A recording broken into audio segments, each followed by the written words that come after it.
This is a HeadGum podcast. This week on the program, holy cow, look at all that plastic surgery. It's the Expendables. I'm Andrew Jupin. I'm Eric Siska. And Chris Cabin. And we hate movies.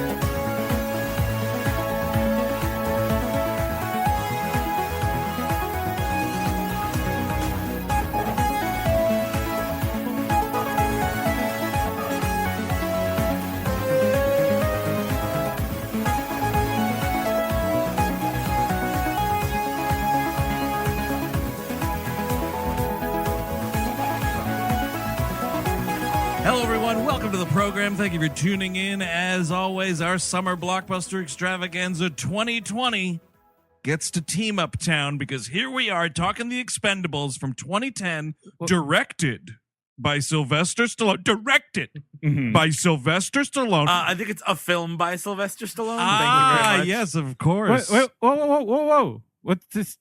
Steve, what are you doing here? I thought was here. Thought we had a special guest. What's going on here? Yeah. I was just trying to let the audience know how futile it is to understand anything coming out of half of the characters' mouths in this film. No, Steve, you fucking catfished us, man. Steve's right, though, man, because there should be like hard-coded subtitles on this movie. Subtitles you cannot turn off because nobody speaks fucking Botox mouth like we have in this movie. Yeah, they don't even have an SDH track on this because they couldn't understand what was actually being said. They couldn't take it down. No, I mean, it's ridiculous how little you can understand in this movie. Not just from Stallone, but to get us started, I guess, Stallone, we were talking about this last night a little bit. I don't think he's looked any worse aside from that 2008 Rambo. That is the nadir of him looking like a human person. He does not look human in Rambo. He looks like this fucking weird, like the movement of his body is just like otherworldly. Actually, and that movie more barnyard animal, actually. He looks like that super orc at the end of the first Lord of the Rings movie. Yes. And that came out 2 years before this. Looks like First Blood's back on the menu, boys. You know, the orcs trample a lot, you know, so it makes sense. Well, they would have to, he came out of mud. They had to like tear down all the trees. The trees screamed, and then he became whatever this shit is. I mean, yeah, he is much smaller in this movie, thank God, because he really was looking like a fucking centaur without the horse legs. Yeah. But now you're right, though. The Botox is kind of the problem here. Like his face is all smooth and weirdly puffy and just sort of, and like his mouth, which never had any room to give, is much worse in this film than anything else. Oh, dude, his mouth is so cinched closed. It's like a little butthole trying to talk to you. Well, and the facial hair is very odd. I've never seen Stallone with this, I don't think.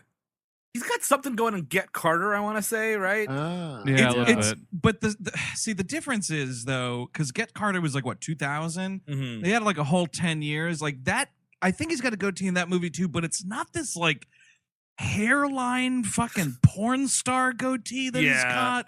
This thing is just repugnant. Everything about his look in this movie is awful. It's fuller in Get Carter too. It's got it takes up a good amount of his face. This one, it's more like stenciled in. Yes, it looks like a stencil. Yeah, like a thin little stencil pencil line goatee. Anyway, this is the movie from 10 years ago where all these fucking beefcake dudes at varying levels of being washed up came together to make this throwback 80s action movie type thing.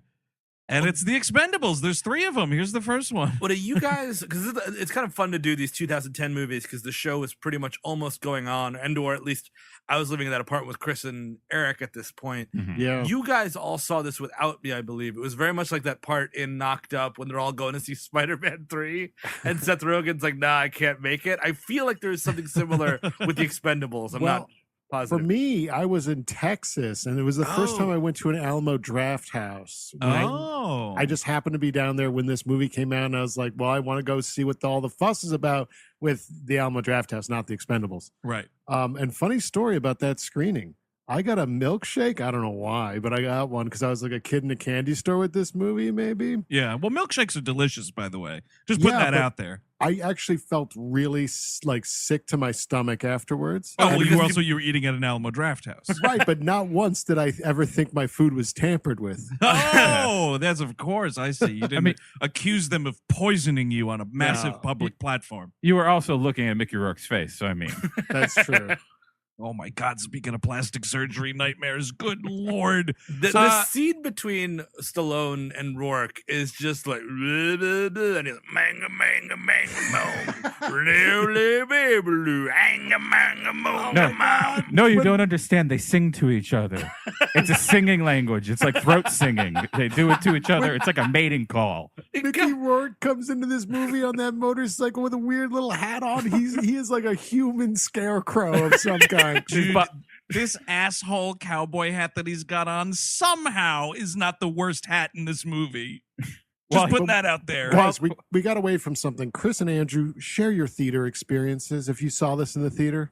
I did see this in the theater. I was recalling I saw this, speaking of the timeline, Steve, of where everybody was in 2010. I was still in Astoria, which meant I saw this at the Five Boroughs' worst movie theater, the Kaufman Astoria. Yeah, same for me. I was drunk out of my mind, though, thank God. Were you guys together? Because I kind of remember at least there was a group outing that I skipped because I wasn't into this movie. And I thought Eric was a part of it, but I guess I was way wrong. Did we see this together, Chris? No, I didn't think so. I saw it alone after going to a bar that was right around the corner. And like, I was just like, I need air conditioning. Hey, Kevin. He needs some air conditioning. Kevin, you talking about Sunswick 3535? Yes, Hell yeah, great bar. Great bar. Nice place. No, so Steve, this is your first. You watched it for the first time yesterday. One and done. Yeah, I've never seen. That's crazy. I haven't seen either of the sequels, which actually, like, I guess I just got all the timeline and the casts mixed up. I always thought that the first one had everybody in it, and the first one has almost nobody in it. Not to be an asshole. No, you're not wrong. I mean, because they do expand as the movies go on, and things like, like Arnold comes back, but he wasn't the governor anymore, so it's like more than a cameo. But yeah, I mean, in this movie, you have the core Expendables being Stallone, fucking Jason Statham, Jet Li, Dolph Lundgren, and this fucking Randy Couture guy. Who the fuck? I thought this guy for 45 minutes was Kurt Angle. Wait, now, which one is this? Is this Toll Bridge? What this is his name? Toll House Cookie? What the fuck is this guy's dumb as donkey dick name? Toll Road? That's it. You forgot to preheat the oven.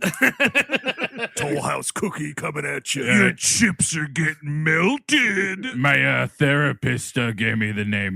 My therapist, doctor, who knows the name, but my therapist told me to be called this.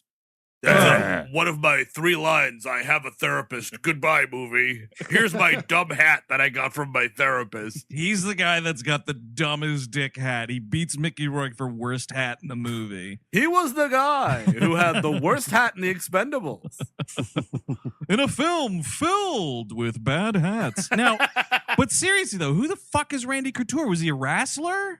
MMA guy. I did some okay. Up, which is sure. And I mean, great. But like, I would rather like, also Stone Cold Steve Austin is in this movie, and very clearly the move should have been The Rock. You know what I mean? Like there was a time when it was like, who's going to be the star? And it was clearly The Rock pretty early on. Yeah. And they shouldn't have invested in Stone Cold. Stone Cold should be an expendable if he's in the movie, I feel. Personally. But the problem is, I mean, maybe, but I think the problem is though Stone Cold can do like villain well, because that was so much of his wrestling, either the villain to Vince McMahon, like being the antagonist that he was, or sometimes just an outright heel. And I know The Rock also was a heel from time to time in WWF, but like Dwayne Johnson's film roles are more or less like the hero role. He's rarely a bad guy in that way. Yeah, sure. So for him to be Eric Roberts #2 in this movie, I could see why he would turn it down if he was trying to build a film career out of being a hero. This is post Doom, right? He's already learned his lesson. Yeah, that's a good point. Right. I totally fucking forgot he's a bad guy in that movie. Yeah, exactly. And then suddenly Randy Couture beating you up. Down goes you. Down goes your career as a leading man. Yeah, I mean, that is correct, dude. Yeah. Honestly. Yeah. So we could maybe Batman and Robin, bang, zoom. maybe you, The Rock, come and make movies in Rome. Oh fuck, that'd be pretty cool. You I want love to? it. We'll team you up with Nanny Moretti. He's a great talent. Listen, you come to my studio, we'll put you in a tutu. It'll be called the Tooth Fairy. It'll do good business. It'll change your image forever. I gotta say, I mean, 2010 though, maybe it wasn't so much a I don't want to play a villain as it was a I'm just fucking busy. If you look at Dwayne Johnson's output in 2010, varying levels of, role size here, but Tooth Fairy, Why Did I Get Married To, the other guys, which I know he is in for 2 seconds. Well, turn on your TV right now. I am watching your pacifier right now. That movie Faster, where he doesn't even have a character name, he's just the driver. Not There's good. a lot of bad Oh shit. yeah, he had a going few on. random weird, those weird title ones that are like, what are we even doing? Was there one that he was running around on a subway, or am I thinking of Jason Statham? That sounds like a Statham. There is one where he's like Statham's terrible. a too. one-man war on drugs. Oh, right. That's like the Nice. Snitch or something. Snitch. Yep. Yes. That was 2013. Yeah. Wikipedia is letting me know this is Steve Austin's last theatrical film release until Grown Ups 2. So this is like him kind of sputtering out Steve Austin. a Was bit. that so? Speaking of Steve Austin movies, though, Steve Sadak, because you saw that? that Steve Austin on a fucking island prison movie in theaters. What the fuck was that? Wait, so The you saw Condemned. that? You saw that, but you refused to see Expendables was beneath you. Yeah, I don't know what fucking what was up my ass about this movie, but there certainly was something. Yeah, I saw The Condemned in theaters with a buddy of mine. We were wasted and had a lot of fun. That's kind of a stay tuned. Definitely stay tuned. Yeah. That was 2007. Yeah. Yes. Also, we much like the movie itself are forgetting Terry Crews. Was barely yes. in this movie. Actually, as and you know what's hilarious? You're totally right. That was a mistake on my part reading it. But like the way IMDb positions everybody, you got to scroll a little bit before you get to Terry Crews. There he is. He's Yeah. got 5 I think- lines. I think he's got 5 lines, but he's like one of the best parts of the movie because he actually is doing a jokey kind of performance. Yeah. That's what it needs to be, dude. There's way too much. We're making a real movie here, kind of thing. And honestly, flush that attitude. I mean, everybody I feel is like in a different movie. Like literally every Yes. character is in a different. Like Mickey Rourke is in like a wrestler type of movie. Maybe this is brilliant, though, Chris. Like it's like no, just pretend we're all. You got a movie going on. I got a movie going on. It's sort of like we're in the area where movies meet. Reality is a collage of experiences. Time is a flat circle. Oh man, Sylvester Stallone as Russ Cole. Look out. But it's actually a great example of why sometimes when you do these favors for friends or whatever with movies while you're doing something else, it's a bad idea, because Mickey Rourke was making Iron Man 2 while they were making this movie. And he flew to wherever in New Orleans, I think they filmed his scenes, and they had 48 hours with him. So of course it's going to be terrible. Yeah. Well, also, it's not like he was rehearsing for Iron Man 2 either. It's he's not like just sitting in a black box studio with him and Downey Jr. going through it. Oh, you didn't think that Russian accent was really honed? No, You didn't not think he so really much. came to play with that one? Well, he worked really hard to make it sound consistently terrible throughout the entire film. Sure. Speaking of stay Stay the tunes, by the fuck way. tuned. Yeah, sooner than you think, ladies and gentlemen. I- Yeah, go ahead. Oh no, I sort of love to the everybody's got a different movie. Like there's a better way to make this movie by and large, and it is a little jokier, and everyone should have a thing. And I don't know what everybody's thing is. When I'm reading the IMDb, it's like, oh, Randy Couture, the demolition expert. I'm like, well, that's never ever said. Nope. No. That kind of stuff. Or there's also, you could be a little bit more reflexive. Like these are a group of actors who were beloved by a certain amount of the populace, but never got the respect of say Harrison Ford or the top line players like that, like a Brad Pitt, a fucking the guy's Sundance guy. Right. They never transcended trash action, is what you're saying? Yeah, but they were Redford. Redford, and they never transcended that. Like they were always just beloved by a very specific sect and considered low art to actually talk about what it's like to be like that in this venue would be cool, but they don't talk about themselves at all. They're just badasses. Yeah. Well, what kind of movie does that make, though? I guess is the question. Well, it makes it a little like, instead of just talking about how badass you are and how sad you are, all you do is talk about like, oh, I burned. Yeah, talk more about like, I lost this job because I was addicted to this thing. Yeah. Well, because that's another totally unexplored thing. Is apparently Dolph Lundgren's character in this movie is a junkie, and they don't really specify like what that is. Yes, that's why yes, they do say that once. Jesus. That's why he gets fucking partially fired at the beginning of the movie. And like he tries to, like, there's a scene where he confronts Stallone and he tries to get back on the team. And Stallone's like, no way, Gunner Man. You using again, man. You're high right now. Like, yes. And I'm just like, high on what? What are you talking about? Does that stem from some sort of shoulder injury you got in Nicaragua and you're hooked on pills? Maybe, but he's also referred to as a junkie later on by part of Monroe's group. Yes. Oh, Monroe, Eric Roberts. Yeah, sorry. Yeah, so it's like world renowned that Dolph Lundgren's character has a drug problem in this movie, but the audience doesn't get to know what the deal is with that. And also the thing is like what I always kind of thought this movie was, and again I only saw it last night, was like all these guys are in a fucking team and fucking and fighting and all sorts of stuff, and like that kind of doesn't happen. You know what I mean? Fucking. Like I want the fucking for sure, but like I want like Chuck Norris, I want Van Damme, I want Seagal, I want them all kind of in a room together and seeing who the toughest bad A is, and it doesn't happen because Randy Couture is fucking sucking air. You might not survive hiring Seagal. Well, that's the thing. You're not gonna. None of these movies. I'm sucking air. I need help. I'm Toll Bridge. Toll Road. Okay. It's the combination of words that are impossible to say without sounding like an idiot. That's his character's name. Toll Road. You're just swallowing that R into your double L's. You can play road. Exactly. If you hear that closely, that is Toll Road making its mating call to the Stallone. Oh, look at that. The toll road has come out of its burrow.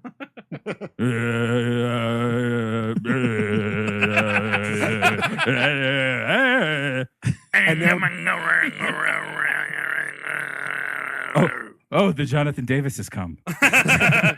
But now the toll road is safe for now. Yeah, it's kind of surprising. I think Toll Road is in all three of these movies. Why? That's a shock.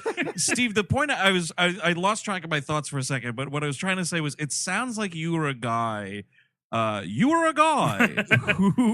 was built for Expendables 2 and 3 only. Yes. Yeah. I think that's what those are. That's when it's like, oh, that's all everybody was talking about when that first movie came out. Got it. Let's amplify that. Well, it does sound like Stallone tried to approach multiple people that Steve did name, but people, I think, weren't convinced this would be successful at all. So once it was a surprise hit, right, then everyone came on board, including JCVD at set.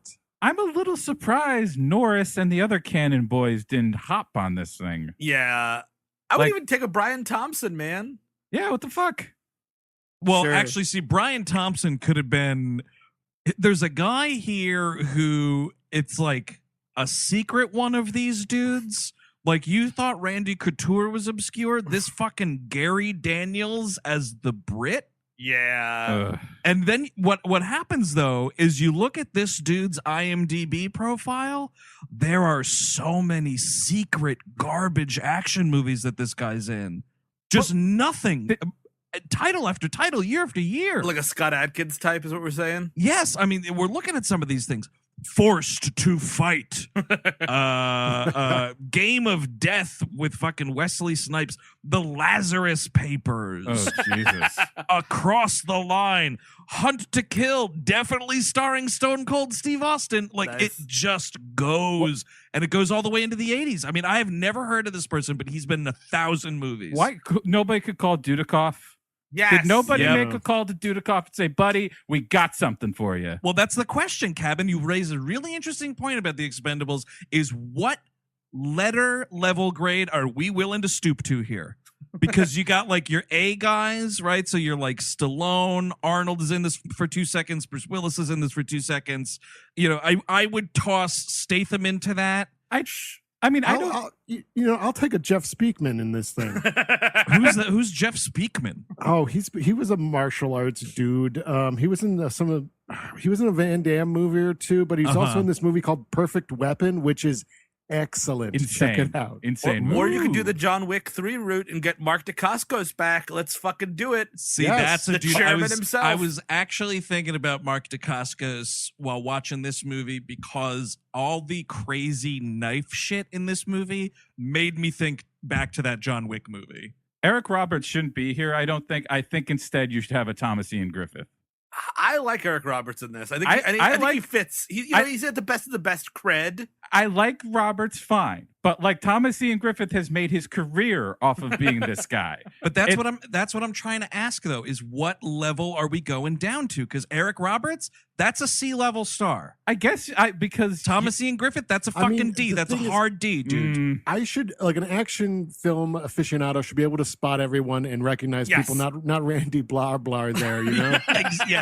But that's the thing, right? Is like, I'm sure there were a metric fuck ton of UFC heads out there that went to this movie like, oh, fuck, Couture's in it. You know what I mean? Like, he's just not from our world. But it is the problem of, and Terry Crews kind of dodges it because he's a much better actor than Randy Couture, the problem of casting athletes as actors on top of the fact that we're like, juggling all of these washed up action stars that were just only actors, you know what I mean? Yeah, it's weird. It's like they're trying to launch new people within this as well. Exactly. When all this really should be is like, I mean, The Last Action Hero kind of did the spin on this genre better earlier, but I don't know. I feel like there should be more in jokes than there are, and I know that's silly to say, especially because the sequels get very jokey. yes, Especially you want like a Seagal for sure. I mean, I know he turned this down because of that.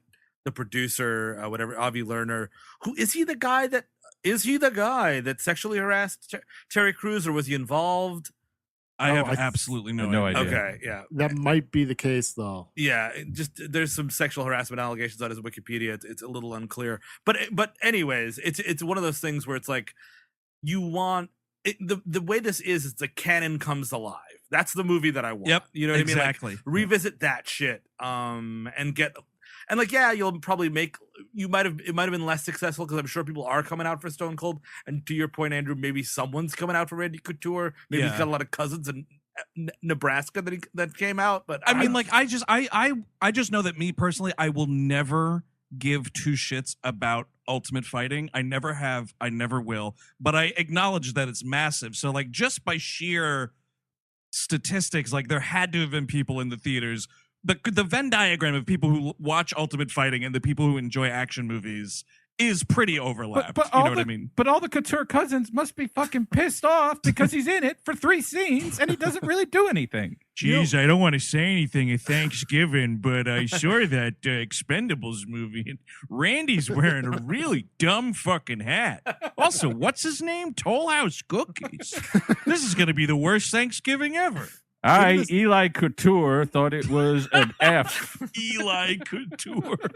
They should really stoop low. I know they're going to be developing another one of these or a spinoff of this at least. They need to get the guy that does the Charles Bronson impersonation movies. yes. Yes. He could be fucking murdered in the cold open. Yeah, I mean, if we're going to go for it, like, go for it. You know what it would be a really awesome way for them to structure these movies?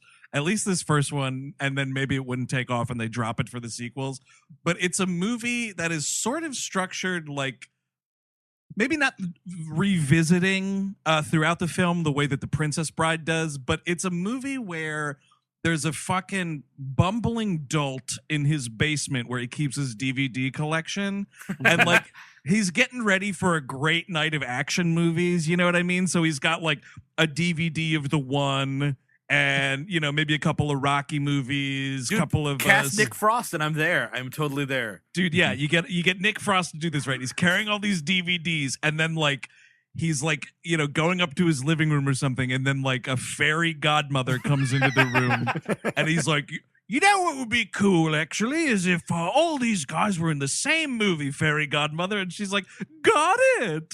And does a magic spell. And then this is the movie. She belches magic dust. all over all the DVDs, and suddenly we have a piece of shit movie. It's all these DVDs like melting together into one movie, and then it forms the poster of the Expendables. DVD magic. Ba-dum, ba-dum, ba-dum, ba-dum, da-da-dum. Hey, Randy. Hey, Gary. Your cousin Randy was supposed to be in that Expendables movie. I spent $9 on it. He's barely in it. By the way, you done in the break room, pal? I got to get in there. He's on the poster. You think he's on the poster? He's in the movie. He's barely in the movie, and he's on the poster. You see the poster? It's actually kind of wild. I'm looking at the poster right now, at least the one that they have on IMDb, and it's the one where it's like all the names or whatever. And Randy Couture is right dead in the middle. Yep, exactly. Stallone, Statham, Lee, Lundgren, Couture, Austin, Cruz, Rourke, and Willis. What in the world? They probably okay, the eye doesn't go to the middle. They're going to start at the edges and work their way. So it's kind of billing him last. And it's also like Stallone, and this is Schwarzenegger like, hey, Sly, you keep me off of the poster, okay? It's just for the fans. I've got 7 lines. I'm good. That's a thing I don't remember. Does anybody remember the lead up to this movie? Was it known that Arnold was in it? Yes, because part of the I think you see in the trailer the scene of Church and Mouse talking about like who's going to take it, and like Stallone. I'm not kidding you. Stallone is a good portion of the trailer. Well, of course. No, Schwarzenegger, I mean. Oh, Schwarzenegger, yeah. Yeah, my name is... I'm almost doing Ventura there. The name Trent Mouse. This Arnold Schwarzenegger being, my name is Trent Mouse. I am Titmouse. I am playing the role of Titmouse. Isn't it fantastic that I've named this character name that I can't even pronounce, and I've gone 50, 60 years with it? And those are the agonizing cries of the Schwarzenegger. So we start with what, like fucking this Somali pirate whatever. Pirates. Yep, it's a real previously on the Expendables. Which is kind of, I mean, honestly, if you're sticking to the formula of like classic 80s action movies, this is the way you want to go. And yeah, they are, well, it's really fucking dumb because the first thing you see is a badass motorcycle. And before you can even like make sense of where this motorcycle is, who may be driving this motorcycle, anything like that, nope. Now we're on a boat and there's dudes in a cargo hold that are being held hostage. Transitioning from the motorcycle to the boat, you need like a fat guy harmonica going on. Yeah. Oh, definitely. I mean, this has a wonderful divorced guy soundtrack right here. You're talking about Creedence. You're talking about Mountain. You're talking about the Georgia Satellites. Jesus H. Christ. This was designed for that DVD guy that got a divorce. Like it's scientifically engineered because you're hanging out with all your muscle buds and you're listening to your fucking music and everything. I can smell the divorced dad mahogany furniture right through this movie, dude. This movie should be called Better Off Without Her. Yeah, Better Off Without Her. I'm going to watch parts of it while I make this model airplane by myself and huff glue. Yep. It's missing Evil Ways by Santana, but I'll let it slide. And I am making a bunch of ground meat and onions in a bowl. That's kind of it. That's dinner. Ground beef, onions, got a can of frijoles in there. I am sad. Gotta call it a hash. I thought these were beans, but they're dog food. It's fine. Well, too late now. It's all mixed in together. I'm eating dog food again. You know what? At least it's wet. I need wet meats. Nothing better before a workout than eating kibble. Oh, and it's going to be a hard workout today. I'm going to blast the Creedence because Sharon has served me with papers.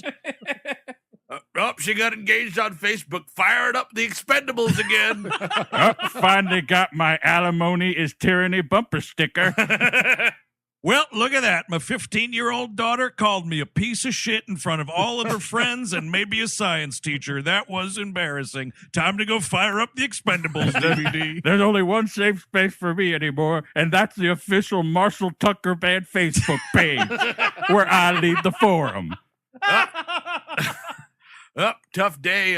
My Sharon's mother died, and I actually had a pretty good relationship with her, but I actually can't go to the funeral because of all the difficulties we've had. Better fire up the Expendables. The sweet warming glow of the Expendables as I cry over being banned from a funeral. He'll cry even more when he gets banned from that Facebook group. Yeah, John Wick. That's what I'd be if I ever met Jeff. Well, they're turning on the mods. Better turn on the Expendables DVD. Turning on the box. Well, just got back from Sharon's house where I stole Jeff's Blue Lives Matter bumper stickers off his car and went home and put it on mine. Time to fire up the Expendables DVD. Afterwards, I'm going to pretend to be a police officer. Bumper stickers are expensive these days.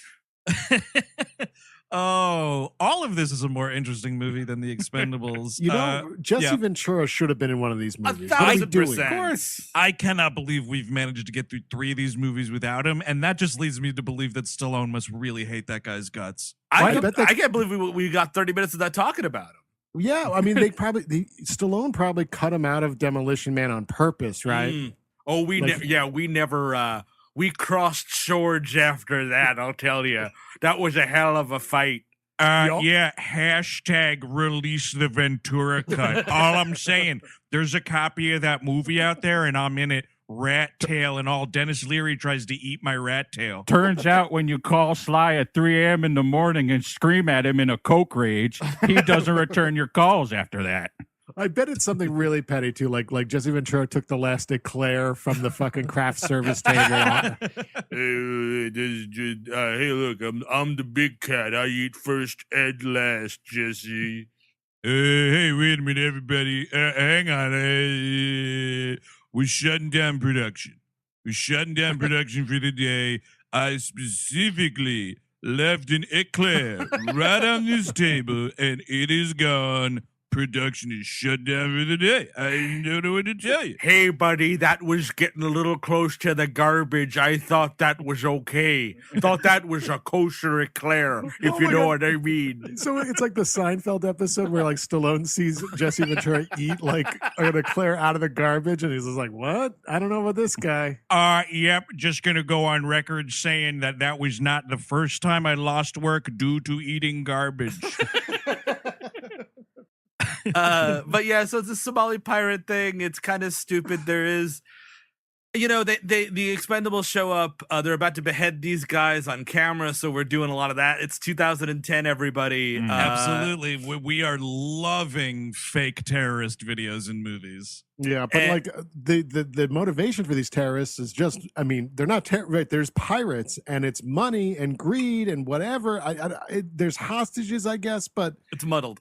I wish I had any semblance of knowledge of what is happening here. Sure, but here's a question, and I'm pretty sure the answer is accidental because it's a bad movie. But is it possible that when they were like constructing this movie, it was like, all right, what did those old movies we used to do have? Oh, vague villains with no real motivation. I guess Got that's it. Let's fair. put that. I mean, I'm gonna guess that it's a shitty movie, so no. But And it's just the opening, so who cares, right? I guess just get over it, Savvy. Sure. We do get some fun. What you call it? Terry Crews has 3 lines, but he has this fucking super gun, which rules. I love this super gun. It turns Yeah. people into spaghetti. It's fucking awesome. It's really great. I'm not but made of stone. Doesn't Lundgren Dolph has it at this Lu- point. Oh, Dolph Lundgren uses has it. it. Got it. Yeah. He totally blows that one guy. Like the leader, the guy who's like making the video. You just see this guy explode. And while there are I was like, warning shot. oh yeah, because they're doing a thing where it's like, there's your money, release the hostages, sort of a thing.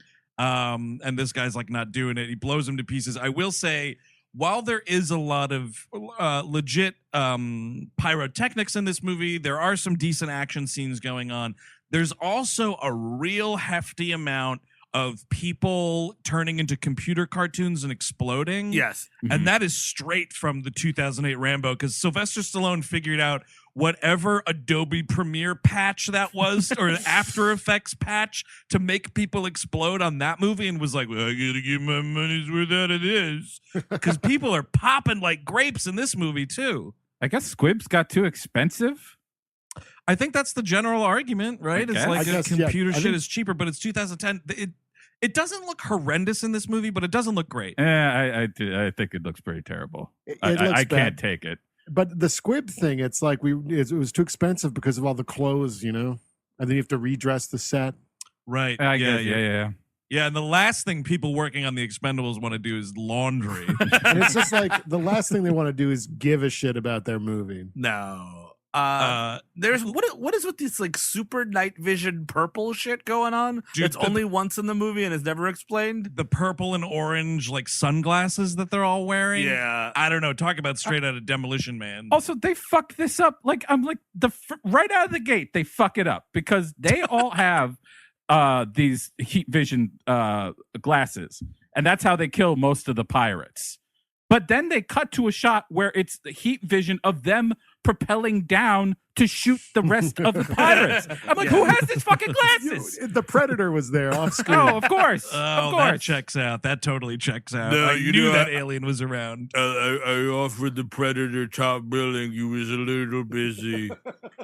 Hey, Sly, just got off the phone with my buddy, the Predator. Hearing some rumors around the old rumor mill that you offered the alien a role in Expendables. As far as I can see, buddy, and I saw the movie, no aliens to be found. You know, I was aggressively following Sven Ole Thorsen, and I heard him on a phone call with somebody talking about Predator's going to be in this movie, and I'm not, and Sven's not. Yup, so then I went down to Sven's house and I knocked him unconscious and put his clothes on and pretended to be him, and yet the phone didn't ring. Listen, Predator, you're in and you're out in an afternoon. It's just a cameo. Listen, don't play hardball with me, man. Yeah, all right, Predator, fine. You can have the last eclair at the table. You can throw your little knife thing at Randy Culture or whatever his name is. All right, I promise we'll try to fix your spaceship, all right? There's a weird part in this scene where Dolph Lundgren wants to start torturing people, and they're all totally against it, which was good news. Yes. Well, he It's wants to good hang a pirate. He's like, What? We're not hanging pirates? It's good to hang pirates. Yeah, it's good to hang pirates, right? That's his line. The thing is, he watched the fucking Pirates of the Caribbean movies and was firmly on the British Navy and East India Tea Company side. the way that he says it's good to hang pirates is like it's like information you would give about bears. Like, oh no, you wanna hang a pirate. It's just safer that way to hang the pirate. If you don't hang the pirate, they come back as ghosts and they'll rob us. Did you see what they did to that poor Norrington in that movie? He was the hero of the movie, and then he gets killed. Yeah, I heard that they're making a fourth Pirates of the Caribbean movie. After you lose Norrington, you lose me, buddy. We've not talked about Dolph Lundgren in this movie. He looks like six people stitched together. It is, Dude, I thought I really- accidentally turned on some sort of modern day Frankenstein movie. Hey, absolutely, he does look. He looks like Frankenstein. it's insane. I mean, he's so big, and I mean, I guess because the rest of the cast is like relatively short. He looks like he's 9 feet tall in this film. That's what. Yeah, he's huge. I guess the weird thing is, like, I kept on looking at him and he was making these weird faces, and I'm like, I didn't understand it, but now that you're saying it's drugs, is that his high face?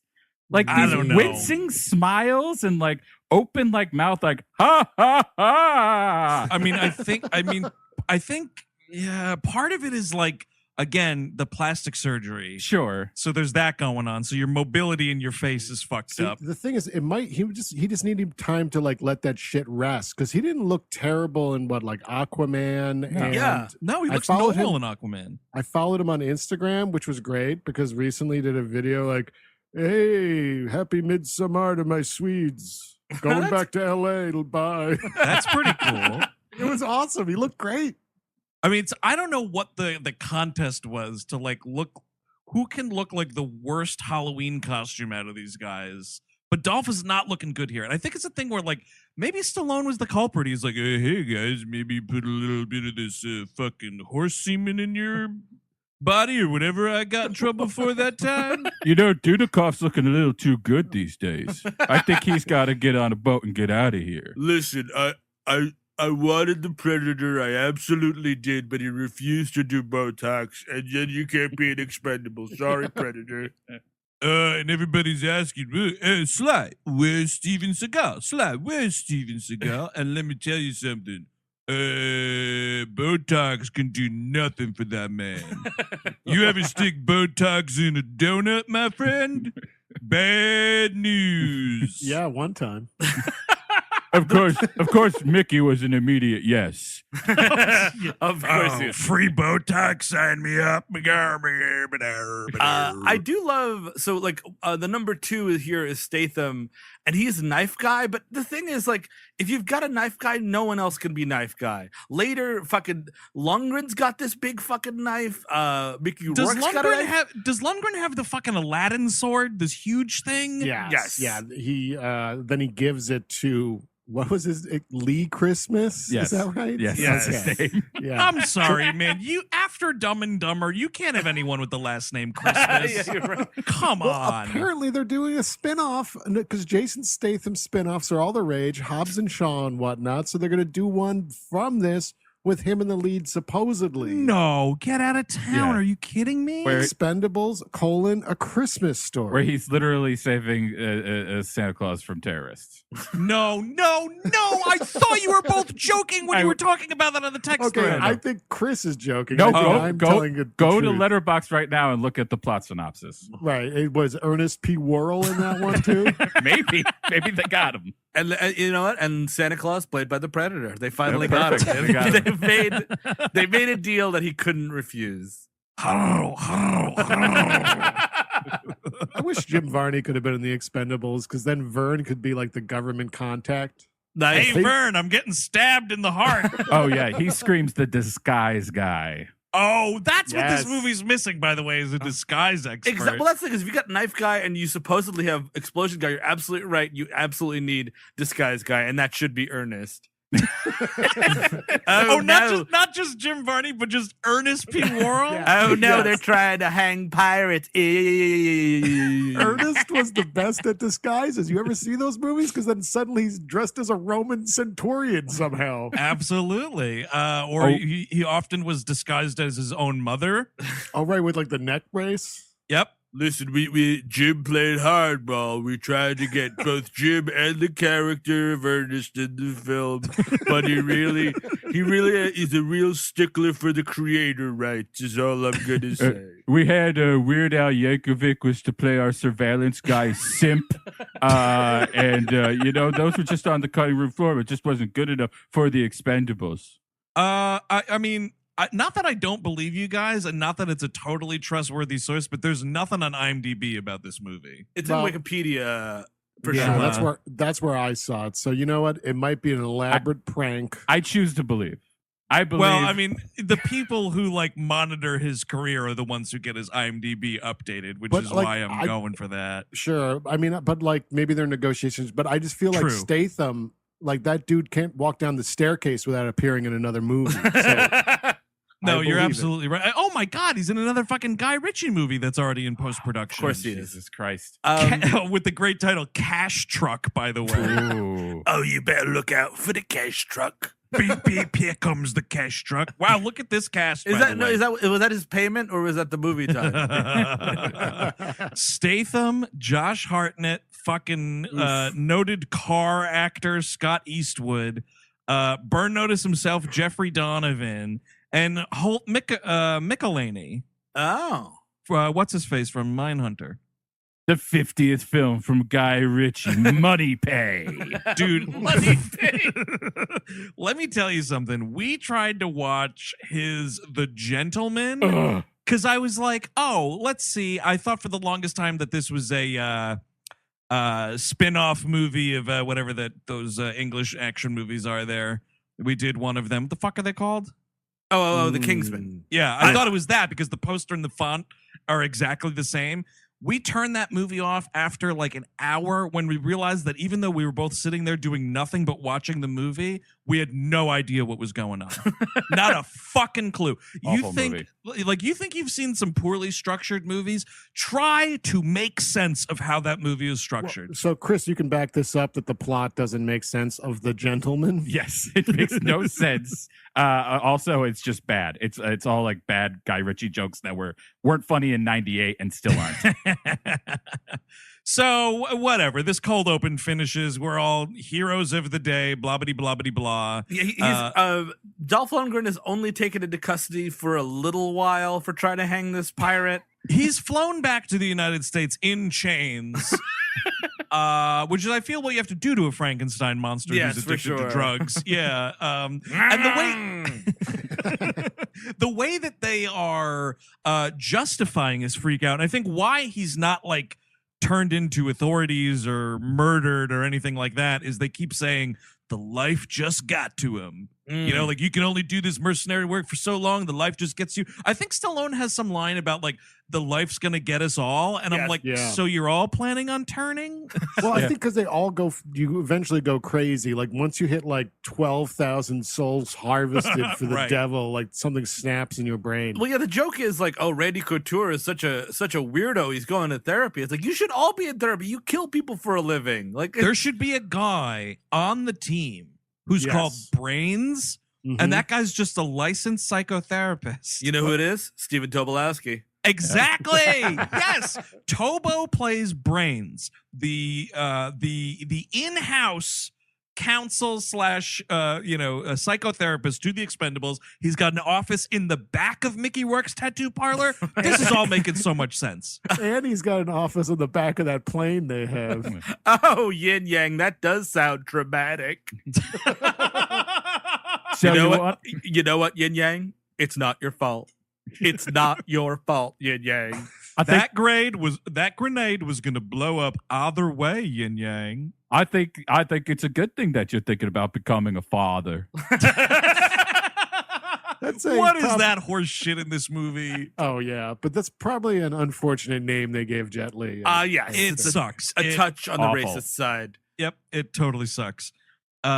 Just realized, by the way, I really like Jet Li's IMDb picture. Ooh. I like Jet Li, period. Yeah. I One do good like thing- Jet Li a lot, yes. Jet Li in this movie, I like how he's just like, I can't do the job. I need more money for my family. This is important. He keeps doing. He finally admits he doesn't have one. It was a nice little.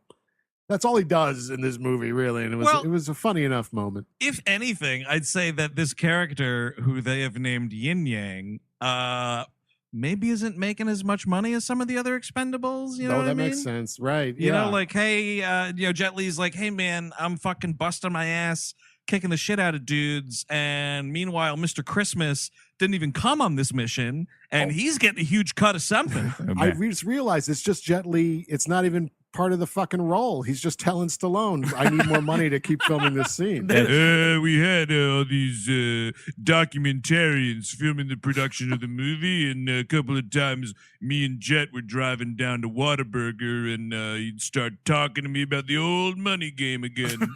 Yeah, We left it in the movie. Yeah, Yin Yang and fucking Rudder or whatever Terry Cruz's name is are starting like Expendables Caesar. Union. Hail Caesar, by the way, I believe That's his name. I didn't hear it in the movie. I saw it on a Wikipedia. I saw it on his razor blade, and I thought that was just a stupid thing. Like, I like Caesar, so he's on my razor blade. HALE is the first name, and then Caesar. But by the way, the most possibly, I should say possibly, I've never met him, possibly the most accurate name for any of these guys, Mickey Rourke's character's name is Tool. Yep. Because he owns. Here's my question: does everyone live at this facility that Mickey Rourke is running? Or like, is it an Expendables clubhouse? yes, because it looks like undetermined. Sly is sleeping there at least for a while. I don't know if anyone lives there, but it's like Mickey Rourke is sort of their handler because he eventually answers a phone call to coordinate a job. Yes. So I guess that is the clubhouse, and he's the connect. He's the guy on the dark web or whatever. I think he's a former knife guy. Like Statham was the replacement knife guy, Hey, and he was brother, the original. I can't be the knife guy no more. I can't get through it, brother. You're definitely right, Chris. I think there might be something to that because they are doing like Battle of the Knife Tossing a lot in this movie. And Stallone asks him, like, Gunner's out. Do you want back in? Yes. Oh, right. When Sly gets a fucking back tattoo. I had a real problem with this fucking back tattoo scene, and Chris Cabin is the only other WHM member who has a tattoo can attest to this. There's a thing because he's trying to get this like big Expendables tattoo like on his back, and it's like the logo and blah blah blah.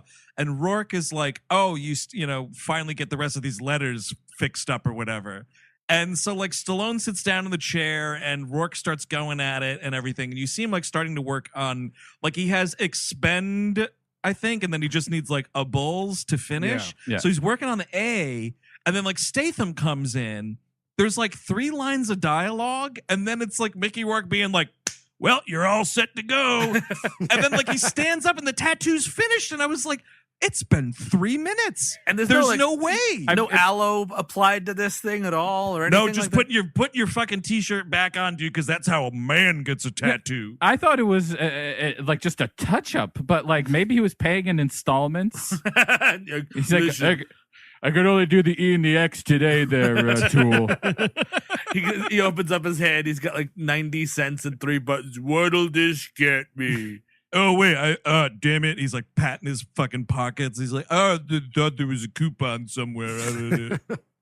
But meanwhile, Jason Statham's got this Z story between him and Charisma Carpenter, where he shows up to her house and she's like, "Hey, we haven't talked in a month and we're barely going out." And he's like, "Yeah, but I'm here now, baby, and I've got your favorite champagne." And it's like, okay. Then there's this dude. It's my favorite guy in the movie. I love this dude. He just goes, Lace, what's going on? What's with the guy, Lace?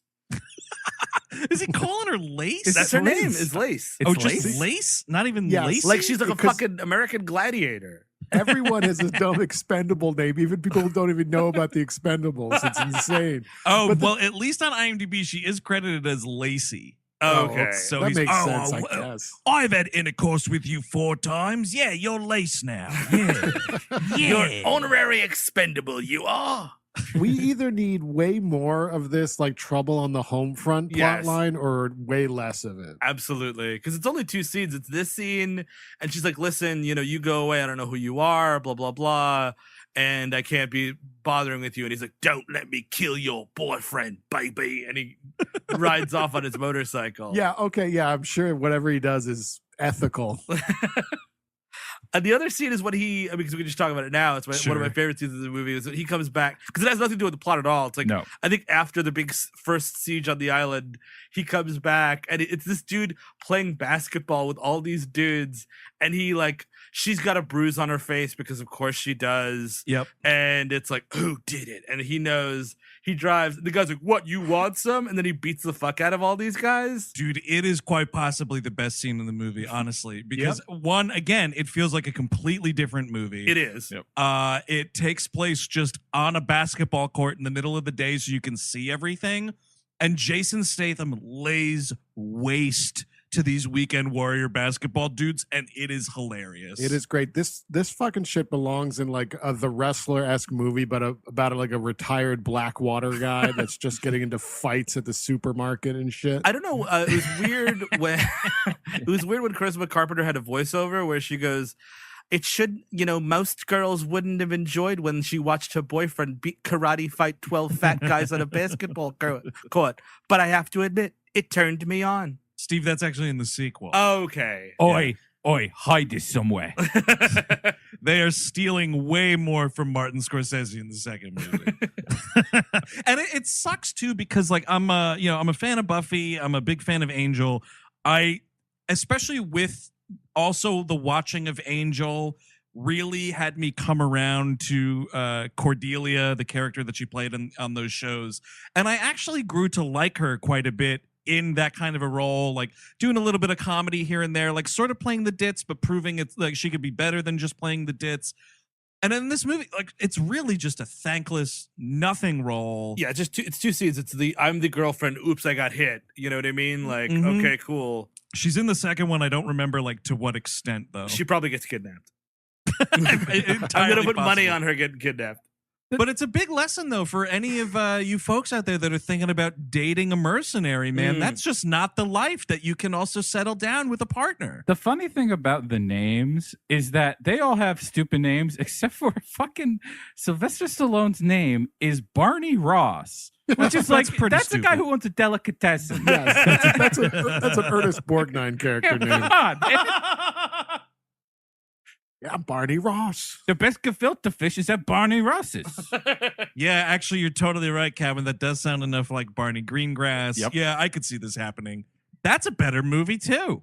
Sylvester Stallone he's, for whatever reason, it's a fish out of water thing where he's this big jacked Italian in a fucking old Jewish deli. I got a double liverwurst here. Nobody's claiming it. What the? Come on. Hey, who here had a double liverwurst? Fess up. Wait a minute.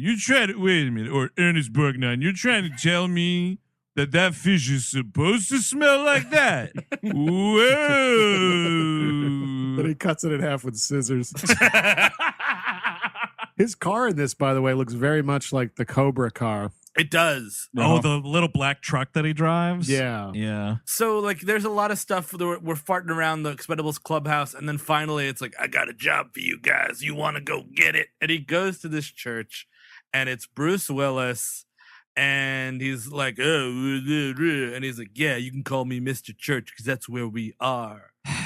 You know I used what's to be, funny? wait, hold on. Is that Mr. McDonald's or is that Mr. Burger King? Mr. Wendy's, look at you go. Nice to meet you, Mr. Hardy's. I Oh, remember- Mr. Hardy's, dude, Oh, look out for that God. guy. Mr. Staples, Mr. Back of the Staples. Mr. I remember in 2010 when this came out, I was like, Bruce Willis is too good for this movie. And then I was like, no, this is exactly he's where he exactly right. belongs. Does he Nah, amp up kid. in the sequels and do anything? Or He no? does. He does more action. There's one big action scene with him and Schwarzenegger in a mini car. That's something. Oh, yes. Oh, actually, I do remember that. Yeah. And I don't remember it. I really got to revisit those. I kind of might after this, too. I'm kind of on a The track d- here. Yeah, the dumb names continue. Steve, I don't know if you know this. Actually, I might have texted you earlier, but his name is Jean Villain Oh, Jean-Claude Van Damme. JCVD, Yeah, yeah. that's cool. because he's a Yeah. villain. Yeah. Oh, I get it. Long time no see, Mr. Sex Dungeon. Yeah, that's fucking right. Here I am, finally. I filmed all my scenes in a basement in Russia. Is he still in Russia, by the way? What's that? Is he still in Russia? I think so. I think think that's so, the only yeah. place Yeah, we'll have him. he can't come back to the United States, No. right? He's an enemy of the state. Oh, look, it's Mr. My Mom's house. I'm your father. Yeah, Mr. My Mom's house. Oh, hi there, Mrs. My Mom's house. Nice to see you, too. I'm your mother. Why? What is with this? What is going on? Bonnie, what's happening? And what's most frustrating to me about this scene where Sylvester Stallone meets with Bruce Willis is that it should be my favorite scene in the movie. Yep.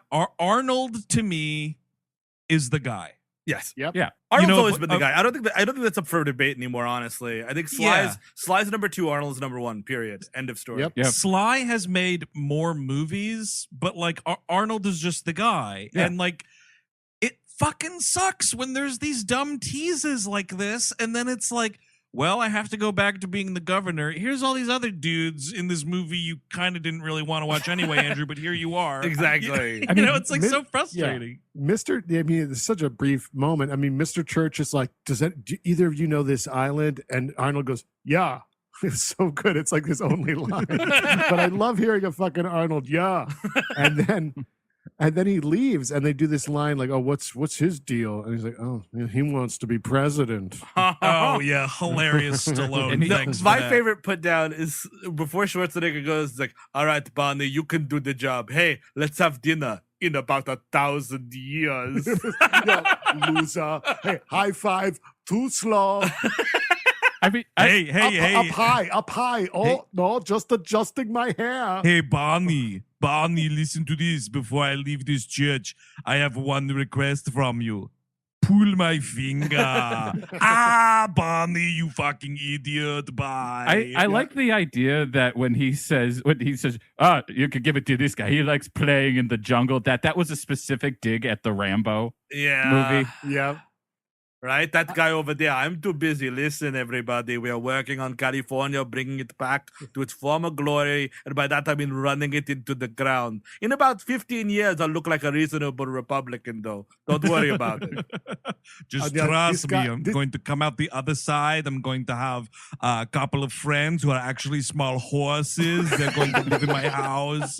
It's going to be great. Trust me. You're going to love me again. Don't worry about it. Yeah, isn't that right, Lulu? Come here on whiskey. Let me get you in a headlock. And then let me look- say that this guy loves playing in the jungle, even though this movie's ripping off my movie, Commando.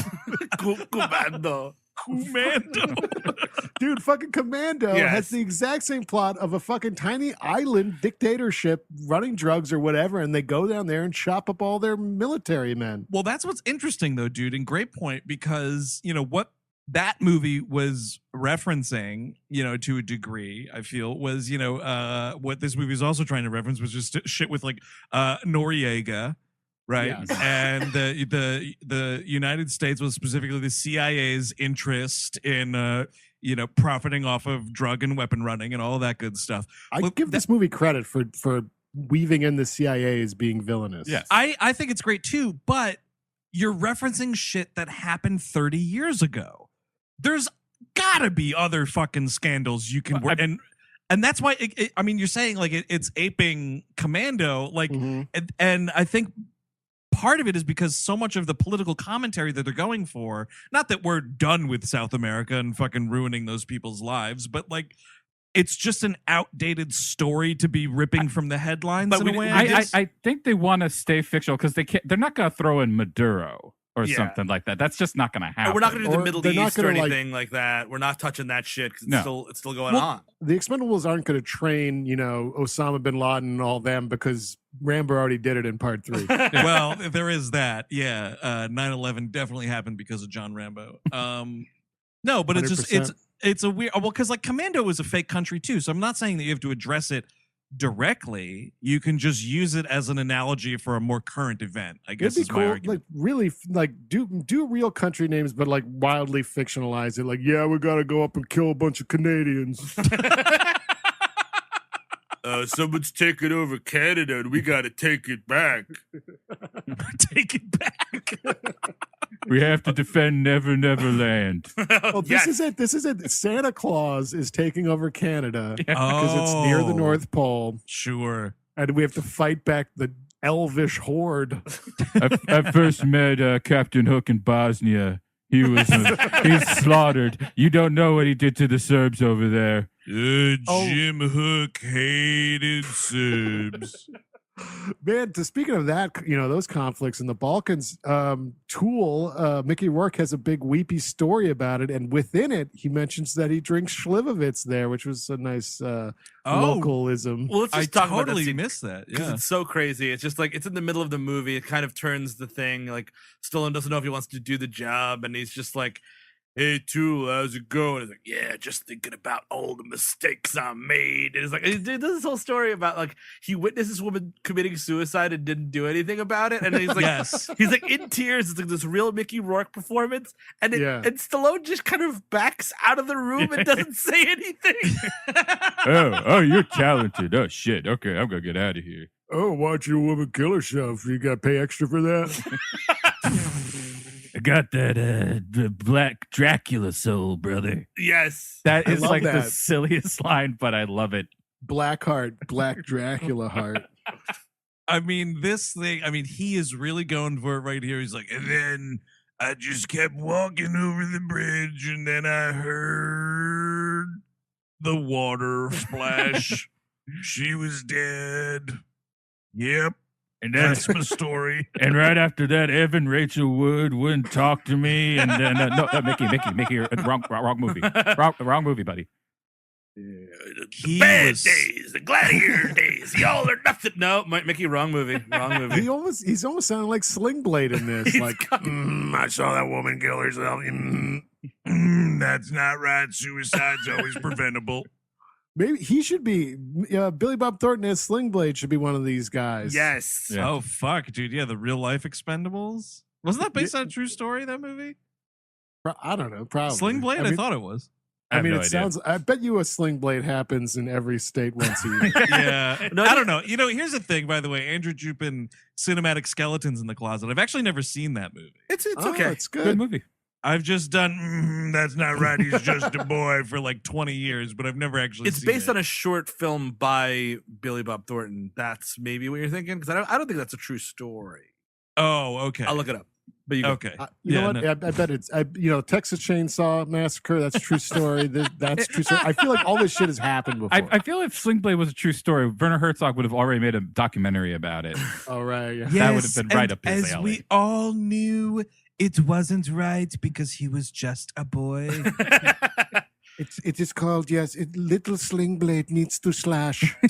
He sits near the window and he talks to his pervert friend all day. Show me the baby. Well, I buried it in the backyard.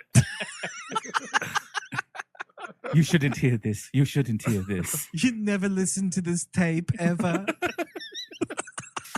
Herzog should have been in one of these movies. Oh, hell Fuck. yeah. Well, if he can be the villain in John Wick, or not John Jack Wick, Reacher. Jack Reacher, and in so great in Mando, if they're gonna do an Expendables 4, get Herzog to be the villain.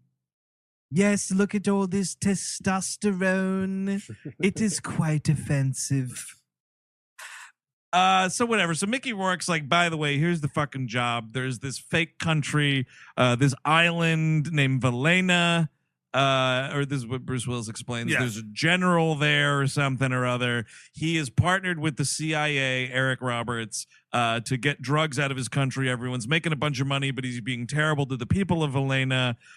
So Sly and Jason Statham, Mr. Christmas himself, decide that they're going to take their huge Expendables plane and do a little like recon rather, like go down there, check out the scene, see if it's as bad as Bruce Willis is actually saying it is, and see if it's worth their time to do the job. How about send like two guys that don't look like complete slabs of meat going down there? Yes. Like, this is so stupid. This is where you get Ernest P. World as the disguise expert. Yeah. Yeah, definitely, dude. I mean, it's got to be tough, right? You can't send Jet Li. Yeah. Send Jim Varney and like Judy Greer, whose like code name is Decoy. Decoy. That's like a bad G.I. Joe. Yeah. Look out, Decoy!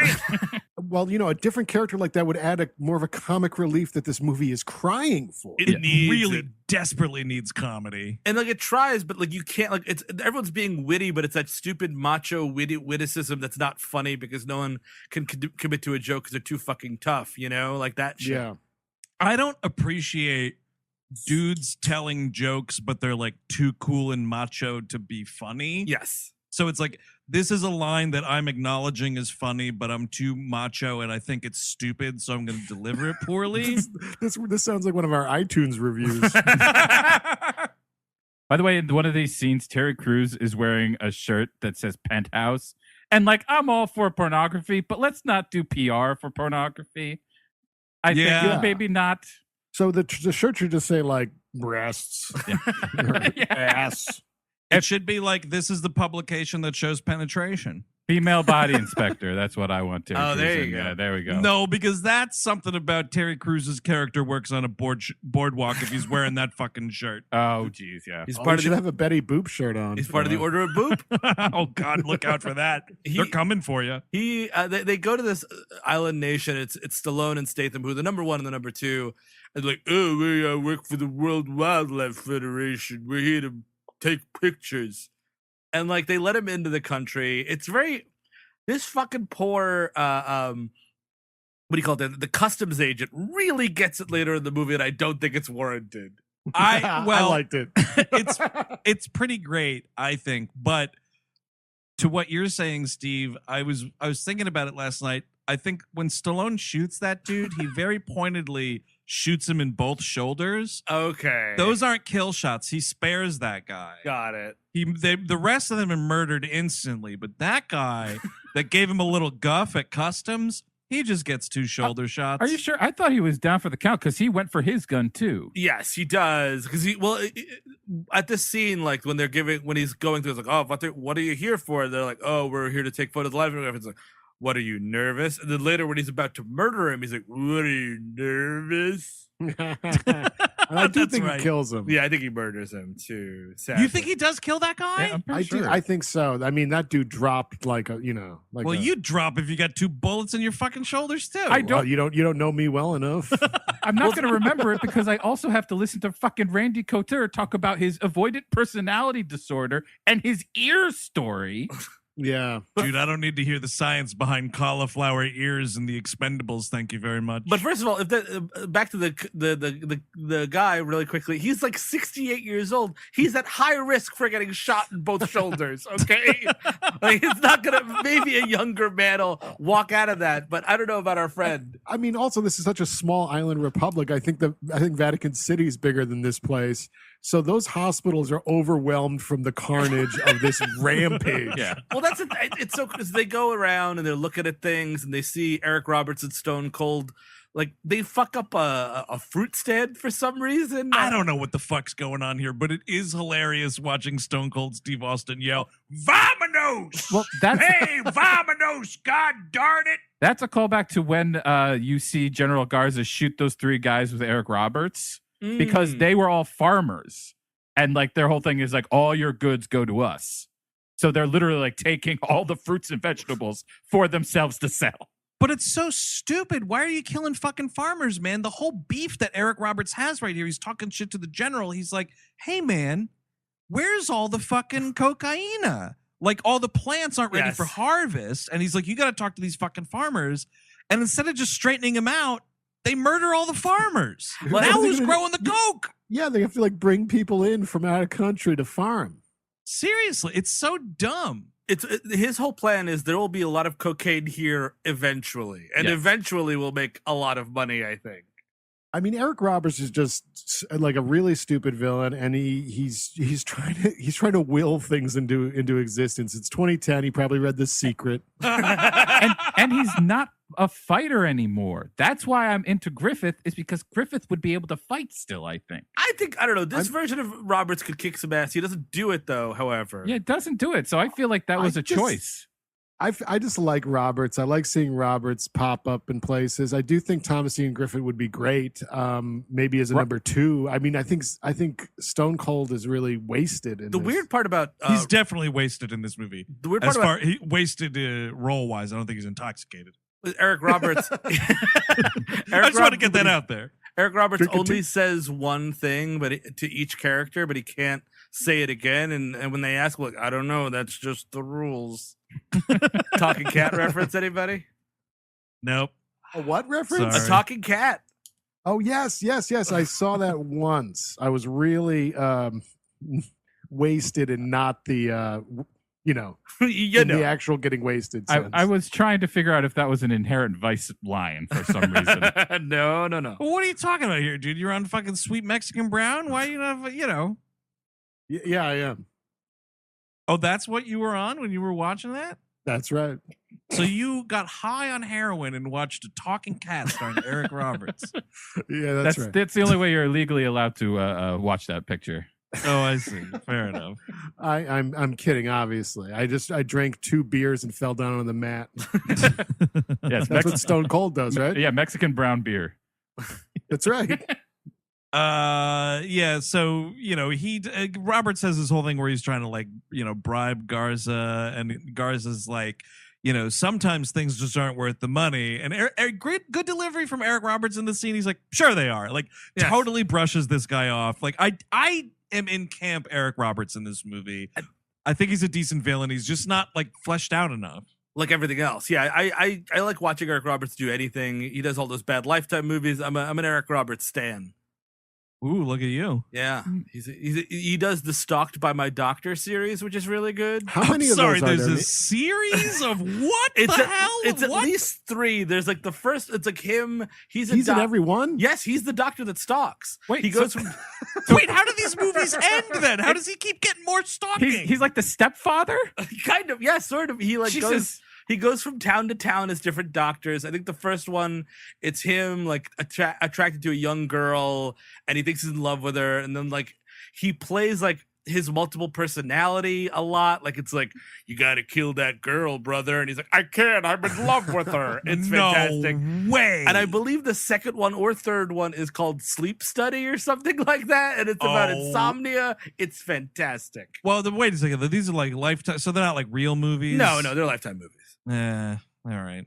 My I favorite. was about to say I'm going to get around to him, but now I'm definitely not going to get around to him. Weirdly, one of my favorite Eric Roberts performance is him as the two brothers in the fake Lifetime movie in Cable Guy. Oh, Oh, right. yes, Yes. yes. He's incredible in those scenes. Brother, sweet brother. Yes. The- Yes. Oh, man. Oh, shit. I haven't thought about Brother Sweet Brother in a really long time. What they instead of the Menendez brothers, it's like the Sweet Yes. brothers. Yes. And one of Sweet them's brothers. named like Michael, and one of them's got another name. Okay, so Yes. he was in Stalked by My Doctor, Stalked by My Doctor: The Return, Yeah, sure. Stalked by My Doctor: Patient's Revenge, Okay. and then where is it? Stalked by My Doctor: A Sleepwalker's Nightmare. 4 movies? 4 films. What in that Is- fourth is one there was he like a Hannibal Lecter, and like the new Doctor Who's stalking has to go see him No, to he get just, like good advice? he Good just gets idea. away every time, man. Jeez. That's fucking crazy. Stalked by My Doctor 5, Doctor Saves Christmas. Team up with the themes of those bullshit television movies. Stalked by My Doctor versus a talking cat. You know, just It's important to mention though when Statham and Stallone go, their handler is this woman named Sandra. It turns out that she is the daughter of General Garza is the idea here, and this is Giselle Itié. She was in this. She was in a lot of other Mexican productions that I have not seen. Including something on Netflix called The Chosen One. Might not be a Mexican production. Yes, it is. Anywho, so yeah, that's her. I think she's only in this movie. she's good, but like she's got nothing to do but get waterboarded for one scene. Dude, this I believe it's Stone Cold Steve Austin that enacts that waterboarding. It's like, come on. That scene played a little too smooth for me, Stone Cold. That Just is putting it out fucking- there. It's intense, but it's like I guess it's definitely dates the movie, but it's also like we're trying to say something about the sins of recent America, which is nice to see, I guess. It's a good point, dude. I have to say, because surprisingly, in this movie, written and directed by Sylvester Stallone and company, and starring and company, that this movie, such as it is, has a scene where waterboarding is portrayed negatively. Yeah, that's nice. Very surprising. It's You know not. what? It's not displayed as a thing like to get the job done. Oh, they made me rewrite it. Expendables were the ones waterboarding everyone. The original. Look, I was for the war originally, but then they didn't do it the way I said they should do it. So now I'm against the war now, even though I was for it for like, I don't know, fucking 3 years. There is a decent fight here where it's your first kind of like big thing after the opening, the cold open action, where like Statham like jumps out of the woods to save Stallone's hide because like all these dudes roll up on Sandra and Stallone, and there's a lot of Jason Statham throwing knives at people in this scene. It's pretty cool. I mean, this is a good scene. Like, there's a lot of body slams and all sorts of shit. Yeah. And we get to like there's a big chase to like get back to the plane. Eric Roberts and Stone Cold and the rest of the army are after these guys. And you have this hilarious like Stallone running down this dock and So like stupid. jumping on the side of this plane like it's a Mission Impossible movie. He cannot move the way he needs to move. No, dude, it's really awkward watching him run down the dock on this scene because that is definitely Sylvester Stallone running and it looks very weird. I like the idea of like Tom Cruise saw this and was like, I bet you I can do that for real. And then It's like entirely possible. and then he like calls Stallone up and bullies him a little bit about it. He's like, "Oh yeah, you couldn't actually get on the plane, could you? Though you couldn't hold on to it. I could. Yeah, That's I saw interesting it, that I could." Saw a lot of computer shots of you trying to hang from that plane. I actually hung from one. Yeah, you make fun of Scientology and see what it's given to me. All of your thetans are slowing you down, brother. Tom, stop with the hard sell, okay? I went to a meeting. I got red. It didn't work out. That shit, I gotta say, brother, that shit It's a little kooky. Tom, it's 2 a.m. in the morning. Could I please put my daughter to sleep without you calling? They do an insane thing where they're like, they've gotten away. It's all like totally scot-free. And then they're like, you want to go back and murder all those people? What the fuck? It's so Which is insane too, because it's like, well, where's Sandra? Oh, like she couldn't leave. She stayed behind. Let's double back. She might be in the body count now. Well, it's like, oh, she's not gonna come because she's afraid of reprisal. Let's make sure shit's gonna be. Let's make sure she gets waterboarded. Let's blow some shit up. Yeah, I mean, I see a couple of children down there, but I mean, it's just a couple. I mean, we could just level the place. Yeah, everybody can stand to lose a couple kids, right? I mean, it's crazy. Like, they swing the plane back around. Jason Statham gets up in this like compartment where he's like sticking outside the nose of the plane. Yeah, it's insane. To use this gun. I like the sequence. It's pretty cool. The action in this movie is actually decent. My argument is, I think this should have been at the end. Like, it's clearly this is how Eric Roberts should have met his demise. this is too big for the middle of your movie. I agree with that, because the ending kind of starts to get bogged down for me with the shooting in the dark shit. Yep. Yeah, and and they have to like do it for like like Austin has to have his scene, then we have to watch Roberts do his scene, and then it's all the like military guy. It's too much. Well, I have to say, though, we'll get to it when we get to it, but the demise of Stone Cold Steve Austin's character in this movie is worth the price of admission alone. Pretty wonderful. But when they swing back around, like Statham guns all these dudes down, and they're like dropping like gasoline out of the plane at the same time. And then Statham like throws or Stallone, I think, maybe flare, throws. I It's a think. flare. That's right. Yeah. I was confusing it with a cigar. Statham has a flare that he tosses on the dock, and the whole thing blows up, and everyone is killed except for Eric Roberts and Stone Cold Steve Austin. Yes. Stone Cold gets it'd be great if like in the beginning of the movie Stone Cold has this huge head of hair, and then after this scene it burns off. He's like, God damn, I gotta get that son of a bitch. He took all my hair. They draw on eyebrows, and it's like, well, now you're just being difficult. Difficult. I'll show you difficult, you son of a bitch. Same wig they gave. Rattlesnakes coming after you. It's the same wig they gave Brendan Fraser in Airheads. Oh, Just man. really long. They fucking deformed here, god damn it. How am I supposed to headbang? Oh, I like to headbang. I can't headbang no more. You guys ever see that show he's doing, that Broken Skull Ranch? What? No. I know that he has like a podcast that's also called something similar. I Oh, think. really? Oh, I'm pretty sure this is him, and it's just like it's like it's sort of like an American Ninja Warrior, but with no money, and it's just like, yeah, climb up that pile of gravel, go for it. Oh, no way. Are you kidding me? I'm not, and it's also, I believe, on Pluto TV. It is. Oh, man. Oh, I got to tune in. I have to say, Stone Cold Steve Austin, as he is, I believe his real name is Steve Williams. He may have had it legally changed to Steve Austin. He's a guy that'll surprise you. He's a guy that is 100% for things like marriage equality. He's a dude who fucking despises the current arguments for the Confederate flag. Very surprising. It that is. Yeah, Steve he's Austin. more progressive than you would think, which is to say at all. At all, but also like beyond. Oh no, for sure. Just like the bare minimum.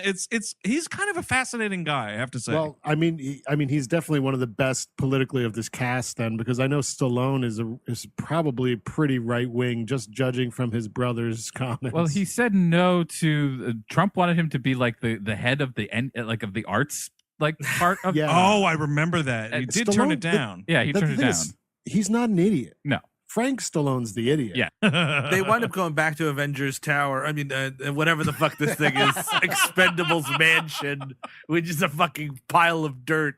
Mickey Rourke's tattoo parlor. Yes. Slash, I guess also bike shop. Yes. And this is Slash maybe pool hall. I don't know. And this is when like Jet Li they remember Jet Li needs to be in the movie, and he's like giving Jet Li Stallone's giving Jet Li the rundown where he's like, okay. And this is my favorite part of the movie. I tweeted about it last night. Stallone cannot, because his mouth is so deformed, say the word general. And that's hard. It's got a general. Right. And he's like, I don't know. We're not going to do the job. It's too hard. They got this journal there. It's going to be very difficult. And if they did the journal is going to get her. Yeah, we got to steal this little girl's journal and read it. We have to face up against Journal Garza and fight Journal Garza to the end. Jet Li's like, wait a second, are we battling a newspaper? What are you talking about? All right, the San Francisco Chronicle's amassing forces on the border right here and there. And then they're like, "Oh, hey, let's go for a drive." And they do. And they're going to go tell Bruce Willis that they're not going to take the job. And on the way, No, wait a second. No, that's not correct. Oh. Stallone is saying he's going to do it. They're not doing the job. Stallone says he's going back there to get Sandra. okay, Because this is right after the whole conversation with Mickey Rourke about how he ignored a woman committing suicide. All that shit Good happens. luck with all that. Is Yeah, all I'm exactly. saying. And he's like, he says something about like, I'm not putting, a guilt trip on you guys or whatever. I'm just going to do this. This is my thing. No guilt trip. Look, fellas, I'm as confused as anybody. I don't know if I think of her as a daughter or as a girlfriend. I can't. I'm all confused. I'm just doing what my heart tells me. Yeah. And so so Jet Li is like, fuck you, dude. Like, I'm coming with you, kind of a thing. okay. Yeah. And then this is where Dolph Lundgren comes in, sort of chasing them in the car. Stallone's hilarious bulletproof car, like it's the 1940s Batman serial. It's great. I mean, it's still, and Lundgren has already gone to Valena on his own and teamed up with Eric Roberts. And that's sort of a something. And yeah, he's just driving around. He's got a bunch of guys. This is actually a pretty good action scene as well. It's a great yeah. action scene. I do have a question though, because it's Dolph Lundgren is chasing Stallone and Jet Li, and Dolph's like driving some truck or whatever. And then there's this other guy who's also just a middle-aged bald white man that I thought for like half the chase scene was Stone Cold Steve Austin. No. And then it's just some other random dude. I mean, this is where you put your Jeff Speakmans Yes. or Dudikovs or Brian something. Give Thompson, them yeah. one fun scene. Anybody. and get in and out. Because it's one of the most memorable deaths in the movie. The guy's like calling out Dolph's character for like being crazy and whatever. And he's like, you're going to get us killed. You got to stop. And Dolph stomps this dude's skull until this man is dead while also Yeah. driving the car. And he goes, you And then says- insect. Oh, yes. Sorry, No. sorry. But also Gunnar Jensen's like turn towards James Monroe. Is that the name Yes. of Eric Roberts? Yeah. It's- Yeah. Anyway, it's a funny name. It's like a president or something. It would make more sense if Eric Roberts actually had drugs. Yeah. Yeah. That'd be cool to see some drugs in this Well, movie. Well, that's, there's a big sign outside of Valena that says drugs coming soon. It's Yeah. like, we're going to listen, guys, we're going to bring the drugs back. We're going to make America drugs again. That is kind of the funniest thing though, is like there's no drugs because the crop wasn't ready, like which we learned. So like, what are we doing? There is What? there, yeah, there is why are we killing anyone? there is one drug shot. There's a bunch Yes. of bricks at the end Oh, when that's right. they're fighting in front of like a wall of bricks of cocaine. It's in the basement where Terry Crews is loading up the big Yes. gun. I feel like Okay, yeah. Roberts had to go to like the next Banana Republic over. He's like, listen, I made a big mistake. Just give me a deal on a bunch of bricks because I got a buyer coming and I'll take a bath on it. But eventually we will have cocaine. Look. And please honor this Gap promo code. Look, I got this booger sugar from Bolivia. I can't get it from here because you killed all the goddamn farmers.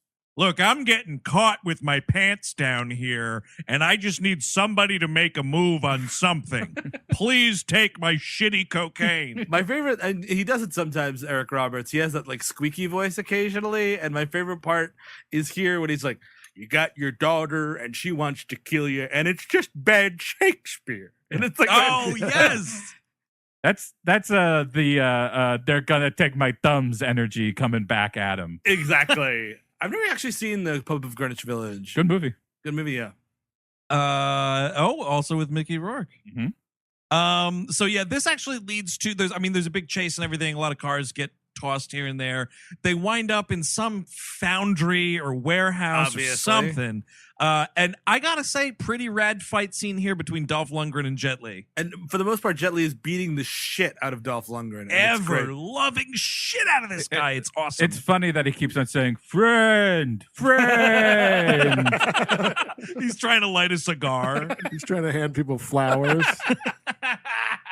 And then at the end of it, like Lundgren gets the upper hand and is about to impale Jet Li on a pile. Jeff Lee, that's his brother. Jeff Lee. It's Jeff Liotto. I love it. Jet Li. He's gonna impale him on a bunch of pipes, and then Stallone shoots him. And then there's this like scene where like Stallone goes to him like comfortingly, is like, "You don't want to die, villain. You got to tell me all about Verlena." And you think that this is Dolph Lundgren's death scene, but then at the end of the movie, he's there fucking around with the guys, and like nothing happened. But even in that scene you're talking about, he's like, listen, just give it up. We'll bury you right. Like you'll get a hero's funeral as if you never left the Expendables. And then we just like, oh no, he's fine. We got a miracle cure. Necromancy, fucking Mickey Rourke threw around some fucking chicken bones and whatever else he had laying around. But dude, well, they give you, it's a weird like tug of war because Stallone has some comment about like, oh yeah, it was like 2 inches above your heart. And I was like, oh, okay, so he's fine. And then it was like, well, I guess I'm dying now. And I was like, but you just, all right, whatever. But fuck it, fine. Eric, I'll use you as an example because you're blonde and I'm short. If you ever tried to impale me on a pile of pipes, you're not part of We Hate Movies anymore, or I'm not. It's a one or the other situation. Because I'm like, hey, remember that time that guy tried to kill me? Whenever I do something that you don't like, it's because I was on drugs. Okay. I'll be fine later. It's cool. I mean, what they do though, Steve, is like they're all like believing this idea of like he's just this way because the job got to him. Okay. You know what I mean? And I feel like that's just kind of like what it is. Like, well, it's just the job. He's fine now. Well, if Stallone, the job. If you didn't save me, I would have been impaled on spikes like I'm a fucking Friday the 13th victim. I mean, you know the risks of this job, podcasting. It's true. It's very true. So the job made you want to hang the corpse of a pirate. Yeah, it's the job. Yeah, the job. The That's what job did did it. Yeah, it was the job. Yeah, can I have a job on this police force now? I guess maybe it seems almost like a callback to like Universal Soldier, like he was the bad one because the war got to him and he made all those ear necklaces. I gotta go back to that. I haven't seen it in forever. We went back to it for the first time in forever, and I thought it was really, really good. Yeah, I enjoyed it. I need to go through I got to go through the series. Oh, I'm sure that's a thing that goes downhill pretty quickly. I bet. So yeah, then it's basically like, all right, well, all the Expendables they're on board. And my biggest question, I was like, well, before they all like take off to do this mission, is Stallone telling them that Dolph Lundgren's dead or what? Yes, exactly. But I don't think there's anything mentioned about it. You wait in the plane, I guess. That's more of a plane conversation. Or like after the success of the mission convo, maybe. Yeah, I think that's more like it.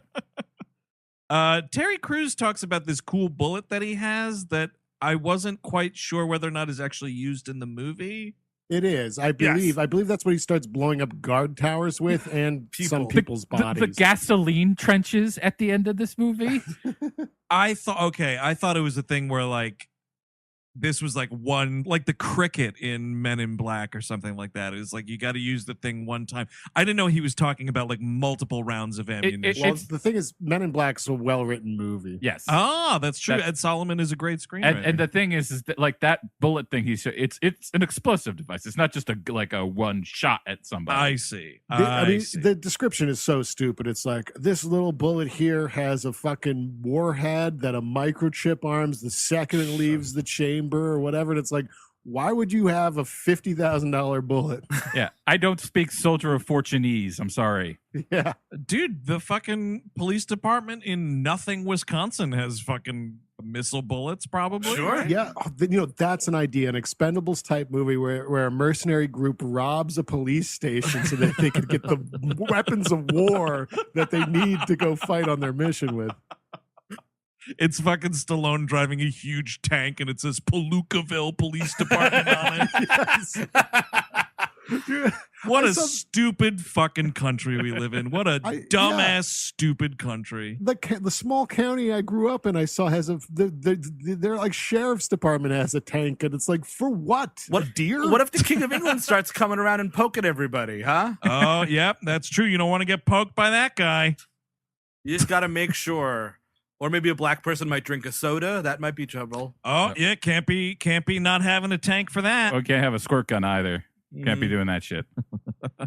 So the Expendables infiltrate this compound, whatever. Like the last 30 minutes of this movie is like the third act of the movie entirely, almost. Yeah, what's her face? The late Sandra. Sandra Yeah. has been waterboarded. Her Yep. her father, who is the general, David Zayas, I believe his name is Yes. going kind of crazy because he knows that his time is up, and he's like a painter like Hitler, and he makes all of the soldiers that are loyal to him paint their faces.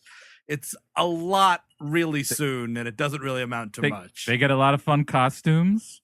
They get to have, a lot of face paint. It's fun to be under Garza or Journal Garza or whatever the fuck his name. Journal Garza. And he's like turning. Journal Gazette. What is the villain's name again? The That'd be funny Journal. if everyone on the plane is like, wait, are we going to get a journal? Are we trying to get a book? Like, no, we go get the journal. No, slow down. Write it down. I can't See, write. his secret plans are in the journal that we need to get. No. The journal is the guy. So he's a You man know, that's like a book. the journalissimo, you know what I'm saying? Journalissimo. And now, isn't that guy like he's starting to turn on Eric Roberts? Yes. But Yeah. we're still just going to use him and his men as fucking dog meat in this movie anyway? That's what's fucking stupid is like they never have the general understand that the Expendables are also against Eric Roberts, and he just sees it as like, oh, here's more Americans coming to fuck up my country or whatever. It would have Right. been more badass if, because also you can cut like 30 minutes out of this movie. Sure. If you really wanted. Oh, yeah. You really gave it the old college try here, because you could cut a lot of this out and it's like, oh, the army then turns on Eric Roberts. The problem is Eric Roberts needs more people, like a larger goon squad, aside Yes. from just Stone Cold Steve Austin, because everybody else around him, for the most part, is just the general's army guys. Call He- up Dudikoff. What the fuck? Yeah. I don't know, man. Maybe his fucking answering machine was broken. What do you want me to do about I it? want you to call Dudikoff. 1-900 dude. No, I think it's more like his phone was turned off. Oh. And the fucking sick irony is he could have had it turned back on with his Expendables paycheck. Oh man, and his prepaid card ran out. Oh no. It's a fun. We're all laying waste. They're all putting these mines on things, which A are lot of remote mines, dude. I was getting a hankering to play some GoldenEye. oh for sure, man. It's they're cool looking, and then like Jet Li is like he is making gasoline trenches, which is very important. Yeah. I love a quality built gasoline trench, man. I have to say, pretty cool. No, you do not understand. It's not for the tanks. It's for the trenches. And Not this, for the motorcycles either. It's just the trenches. I do want the scene where Randy Couture puts this hat on, and everyone's like, "You're gonna go with that? You go with that? You go with the hat, dude? You're gonna go with that hat?" Does he wear two dumb hats in this movie? Well, no. Statham is wearing a beret. Statham's got the beret, but Couture, there is like a. Wait a second. Doesn't Stallone also have a beret? I thought so, yeah. On the Does Stallone poster, I have the feel like he beret? does. I feel like Statham's going hatless most of this. On the poster that I'm looking at on IMDb, there is a single hat, and it is dedicated to Mickey Rourke. Single hat. I got to look at this poster. I'm looking here, like, there's some photos from, like, the final action sequence. So, like, Jet Li's got a black baseball cap on, Yes. as does Terry Crews. I'm trying to look, because I could have sworn, because doesn't Randy Couture, isn't he the guy that's got the fucking bad cab driver hat? Oh yeah, maybe he has that earlier. Yes, he does have that earlier, but I think like now he's got this like beach bum good Yes. vibes hat. Oh, a bucket the hat? bad. It's Yes. a bad, like, it's like worse than a bucket hat, because like the The brim's material. floppier. Yes, it's a floppier bucket hat. Whatever you want, a fly fishing hat, whatever you want to call that hat. That's what I think he's wearing during this action scene. A bucket sombrero. Yeah, it's a Jimmy Buffett sombrero. Well, the thing is, he's a mercenary, right? So they all just shop at Cabela's. Oh, yeah, that's true. Actually, so there's a shot here on IMDb from the final action sequence. Stallone, hatless. I repeat, hatless. Okay, so I'm looking at it now. It's the posters for Expendables 2 and 3. He has Stallone has a beret on both of them. Well, I think he stole Statham's beret. He's like, hey, you got enough going on with you. I want if you're coming back for number 2, I get the beret. It's a pretty cool beret, man. I gotta say, not for nothing, we got similarly sized heads. Yeah, Sly, we got all the tests, we got all the cards back, and they love Statham's beret. They fucking that's the number one thing on all the cards is the beret. I'm so goddamn furious right now. More like a Brett ain't? Brett ain't? No. Never mind. Maybe not. They're not always going to work. They also wanted us to cut out more Terry Crews. I'm sorry. Although you're not wrong, though, because now here's a screenshot of Sly Stallone, and he also has a beret on in this movie. I don't know what's going on with the beret swaps here, fellas.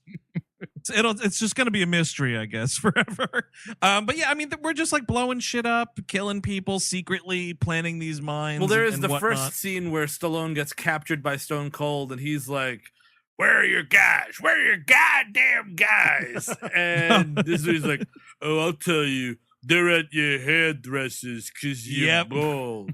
Yep. Oh, dude. And that's right after Stone Cold goes, look at me, you piece of trash. And I'm like, man, this is the Expendables, sir. It is rated R. You could think of something a little riskier than calling someone a piece of trash. I mean, the dialogue is not really there, I guess, because Stallone doesn't like the bad words, but the body count is outrageous. You see people's whole bodies explode. Yeah. We can't say fucking shit. Whenever Marin comes back, he should switch it up to "Where are your guys?" Where are they? Yeah, are they in prison or are they canceled otherwise? Underneath the ground? Any one of those things are possible. So Jet Li and Randy Couture save Stallone right here. Yes.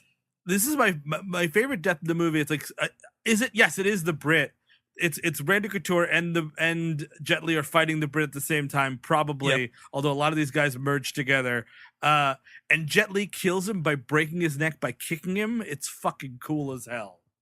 Oh, that's how that dude gets taken out? It's him or some other underling where it's like he's like being held back and Jet Li kicks him in the throat and his head just kind of wobbles a bit and it fucking rules. That fucking kicks ass, actually. There's a lot of fast editing right there, and I was having a little trouble following it. Austin has the black shirt, and this guy has like a blue button-up going on. Uh-huh. Yeah. There's also a fucking great thing in this whole sequence where Randy Couture just takes a dude's arm and snaps it open like he's opening a Slim Jim. Mm-hmm. Like he just gives this dude a hilariously brisk, like compound fracture. It's the only cool thing the dude does in the movie. And then he tells him about Tony Robbins. Yeah. Oh, is it not? It's Jason Statham and Jet Li that are fighting that English guy when he's dead. It's Statham. Okay, got it. Yeah. By the way, in all of this fighting and everything, I cannot believe, I guess the Stone Cold Stunner is out of the question because it's way too much of a setup kind of a move. Sure. But he could have dropped an elbow on somebody. Yeah, you want it. And he does the old middle finger up to God or whatever that was all about. It would have been kind of cool. Yeah, I'd love to, you son of a bitch, but I can't because Vince owns the Stunner, and I'm tired of giving money to Vince. who was it? Goldberg who did the spear? Goldberg did do the spear, yeah. Because he does a spear to someone. Oh shit! You don't want to fuck with Goldberg. That's the funniest. That is the funniest move aside from his hilarious death. The funniest move that Stone Cold has, Kevin. You're totally right. He uses his body as a torpedo at one point. He just throws himself. I think it's in the fight that he has with Stallone. Well, he's aerodynamic, right, with his head. Oh yeah, he'll fly right through the sky, dude. I got my ass kicked. That's what. Yes. Yep. I kicked my ass. When Stallone escapes this, doesn't he stab some dude right through the throat? Yes. I remember a throat stab that was extremely impressive. There's a couple of good throat stabs in this movie. Maybe it's around here. Sure. But yeah, it's this fight where Austin does sort of torpedo him, and then Stone Cold Steve Austin hilariously runs away. Yes. And the Expendables are like, oh, we're kind of pinned down, blah, blah, blah. There's all these dudes. And this is where Terry Crews comes in with the insane gun here. And he's just laying. This is when the dudes are popping like grapes. This is liquid people, man.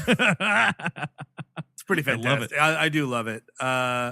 There's a quick scene because like we got to get rid of these characters where the general is trying to like make a speech to the people to be like, I was wrong, I was greedy, I'm only a human, blah blah blah, and then Eric Roberts just assassinates him. You kind of want to see the general fall all the way over, old school action style. You know what I mean? Need him to do a Mr. Burns off that balcony. Exactly. Dude, yeah. It's just, you just sort of see him fall a little bit, but no, I want to see like the thing and the impact, the whole bit. Oh yeah. Let's get some dummies. He needs people. to pop like a water balloon on the sidewalk. Mm-hmm. Be pretty sweet. And then Sandra gets kidnapped by Eric Roberts for some reason. I guess he wants leverage. But that's the thing. I don't understand this part. And maybe someone can clarify this, but like the general's dead, the jig is up, the whole thing. Why is he dragging this woman around still? Well, isn't she like the general's daughter? Yeah, but So he murdered the she's- general. Yeah, but now she's like the next head of state, I guess. I don't Also, know. she's a witness. Yeah, She's a witness. Stallone took a shine to her. So I kill her. guess, does he know that? I don't know. That I don't know. But I do know that like the character is essentially worthless. I don't think politically she's the next in line to rule this country. Like he could just murder her and then like be on his way. But Yeah, like the but, last like, 20 minutes, he's just dragging this woman around by the hand. Why not? It's about time we get like a female military dictatorship, right? That'd be cool. See how I that think- shakes out. hire Hopefully North more Korea, women. right? Yes. At some point. Oh yeah, this is actually a weird thing where like, so Stallone really wants to blow up the compound, and they're like, just wait a second, and then it's finally like, all right, her and Eric Roberts are clear. Like I guess just her is clear. It's fine. He blows this place up. They are barely out of there though. Both Eric Roberts and Sandra go flying through the air. Pretty cool. This is a decent explosion. Everything going up. They're literally lighting this place up. Pretty badass. I mean, then whatever. Like this, the fucking end of it is like they're trying to get to a plane Well, this is when or a helicopter. the Stone Cold the and helicopter. helicopter's The helicopter pretty great. scene is amazing because Terry Crews, like, so Stallone's trying to lift up this giant bomb that's just on the ground. Okay. And he wants to throw it at the helicopter so he could shoot it and Yes. set it off. And Terry Crews then has to help throw the bomb, and they do it. And there's a big explosion. There are effective moments in this film. Sure. And also, this is when Stone Cold and Stallone get at it. Finally, the big fight, right? Mhm. Yes. Or Yeah, no, the sorry, huge- Stone Cold and Couture go at it. Yes, it's the Stallone fight ends with Yes. Stone Cold running away, which is hilarious. Oh, you're on the toll road now. Yeah, exactly, dude. Get ready to fucking pay up because here we go. Couture versus Austin. Yeah. Exact change only or easy pass. Pay the toll. Pay the toll. What are you saying to me? Pay the toll. Oh man, it is fucking great though because they are fighting and there's a moment where Randy Couture like is able to topple Steve Austin and he falls onto this fire and Stone Cold just lights up like Johnny Blaze. It is hilarious. God damn it! My God, Stone Cold Steve Austin is on fire. His body is completely engulfed in flames. Oh, Randy Couture, that's real cool. Lighting gold on fire. Somebody call Stone Cold's mother. He's toasty tonight. Looks like I bought the farm or the Broken Skull Ranch because my skull is broken. Get the marshmallows. By God, Stone Cold is on fire. Oh yeah, dude, marshmallows with that scent of burnt human flesh. Oh yeah, Well, actually- nothing goes better with graham crackers. To be fair, though, charred rattlesnake is really good. So Sure. you just Where eating you- charred rattlesnakes, dude? no. I've heard that it's good. I thought you were trying to sound like you're a real bad hombre. Well, no, I mean he's known as the rattlesnake, charred rattlesnake. Oh, and- okay. I thought it was your time down in the bush killing. By God, Hannibal Lecter's gonna eat good tonight. he's also on the island. Yeah, he's just there. he's Oh, I'm having a professional wrestler for dinner. Ooh, too fatty. Love your bald head. Nothing but fat and gristle. You know, Stone Cold, you come down here with yourself on fire and your cheap shoes. Self on fire. Statham, that's a lean cut. So they continue trying to save Sandra after all of this. Stallone going after Eric Roberts here. Eric Roberts has a hilarious villainous "I created this" speech. Yeah, it's not really good because it doesn't make any sense. It's like, Also, we are he the gets- same. I'm like, who are you? Oh yeah, he does definitely do like a Batman and Joker. We are the same. Like, what are you talking about? Well, I guess because they're both instruments of the U.S. government that went kind of rogue and bad. Sure. Oh, yeah, I guess that's true. They're Um, both dead inside, he says as well. Which is Oh, that's absolutely actually- true. That's definitely true. That's actually right. Yeah, Eric Roberts' character was right on that point. And he has like Sandra sort of held hostage here, and she jumps out of the way. Stallone fires into him a bunch of times, and at the same time, this sword just explodes from his chest, and Jason Statham has been on the other end, and he had hucked it at him. So he gets like double murdered. Kind of cool. I was kind of hoping that was Mickey Rourke's knife, and he was just able to throw it from that far distance. I kind of kept He threw it from New Orleans. I kept expecting him to show up at this last hurrah and be like, yeah, you can't have a party without me, baby, or whatever he's going to do, I kept expecting for Ernest P. Worrell to show up and disguised as his mother. That's just like, do you boys think you should be playing in the backyard like this? So he's dead, and then it kind of wraps up. Stallone is like, he fucking dumbly promises this woman that he'll always be around. Like, you're not going back there, Stallone. Yes. Come on. I've successfully cloned myself. He can't really walk. My clone, he slides around on a We stump. call him Slide Stallone. Come on. Slide Stallone. Here he is. Kill me. Kill me. I got the idea for the little roller thing from Eddie Murphy in a little movie called Trading Places. Kill me. Ooh, I am not a person. He sings better than my brother Frank. So I have to say, it's kind of nice that there's no romance between Sandra and anyone in this movie. Nope. And there's barely, and it's not even like at the end you would think it would be Statham and Carpenter, like, let's go, babe. We're going to Puerto Rico for the weekend. It's like, nah. It's grab ass. It's grab ass time. The last 7 minutes of this movie is just total grab ass. Yeah, it's delightful when they're back in the garage. Yeah, I mean, we are just back. We're at Tool's place, and we're just drunk, probably throwing knives at a wall, like dudes do. Oh, dude, the Yep. fent is flowing like a fountain. Just guys being guys. The funniest part about this is they try to make Dolph Lundgren being alive a reveal, but there's already a shot earlier in the scene, like before you see his face, where it's just, you clearly catch a massive blonde guy like in the mirror. Like, you get the back of Dolph's reflection like in a mirror, and I was like, all right, well, that could have been cut. Like, what are you doing? And then like 3 minutes later, it's like, oh, by the way, fucking Gunner's still alive. And I'm like, I know, I saw him in that mirror 3 minutes ago. Well, I want, you know what I mean? Like, the thing is, the Expendables, you expect it to be like a Suicide Squad kind of situation where, like, some of these dudes are fucking getting killed on these missions. You know what I mean? Like, and you could lose. Randy Couture should just totally die at some point. It's outrageous and a blaspheme of cinema law that this character makes it through this And movie Lundgren unscathed. should just be dead. You know what I mean? Like, no Yes. one is like, oh, we got to bring him back. Like, maybe Statham. Like, people should just be dead, and then you can fill them in with other action stars because there's a bevy of them, Dudikoff among them. But that's the thing, is all of these guys are the types who have it in their contract, my character cannot die. Mm-hmm. right. Like every single one of them, even fucking Randy Couture. And Which they is so can't dumb lose because, the like- fight, blah, blah, blah. Yeah, it just cannot Yeah. happen. Or they're going to go do movies in Rome.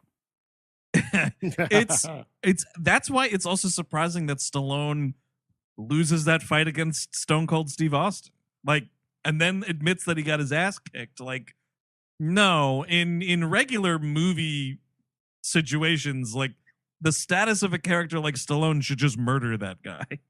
I guess it's because he's the director, so he's trying. I now know what a movie is.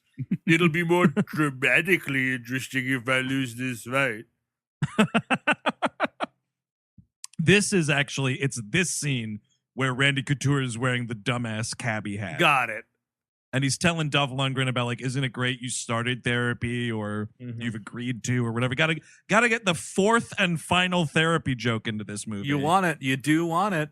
And then the movie just ends with Jason Statham throwing a knife at the camera and fucking Boys Are Back in Town starts playing. The boys are back in town. And then they fart around on their motorcycles for like 6 minutes. Yeah. Oh, dude, wild hogs, but smellier.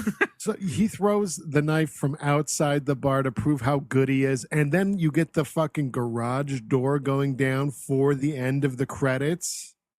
You remember that with Expendables painted on the garage door? Oh, is that what it? Oh, I missed that. It's like movies closed for the night, fellas. After all the motorcycles drive out? Yeah. Man, that's dumb. Oh, it's great. And then they do the Boys Are Back in Town, and it is so aggressively stupid that I'm like, yeah, I'm vibing with this. But the Boys Are Back in Town is the song that you use at the cold open of the second movie. Yeah.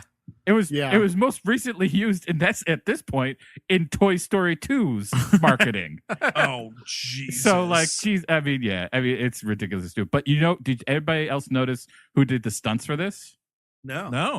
Chad Stahelski, who directed all the John Wick movies. Oh, you get him to direct this movie. All of a sudden, this is a good movie. That's totally true. But I'm into it. Stallone didn't direct the sequels, I don't think. He's got writing credits on both of them.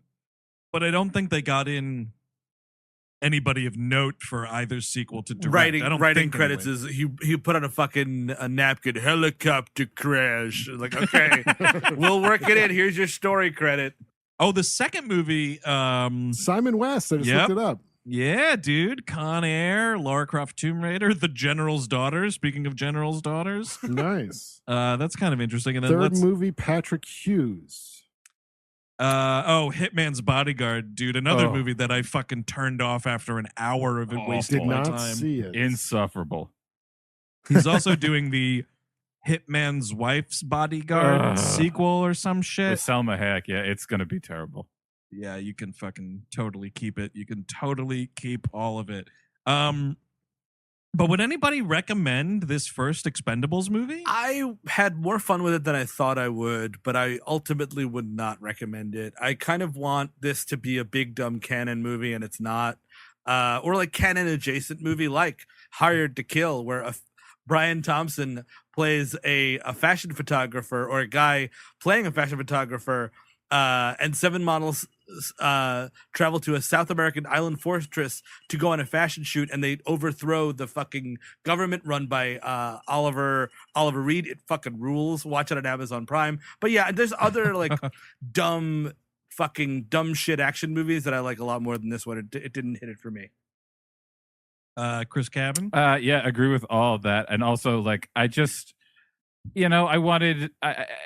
you could have just had some of this, again, like a little bit more character stuff, a little less of like General Garza and his daughter. Like, It just doesn't matter to me. And like, it does. The Simon West one, I think, is actually the best because he knows what he's doing with that kind of material.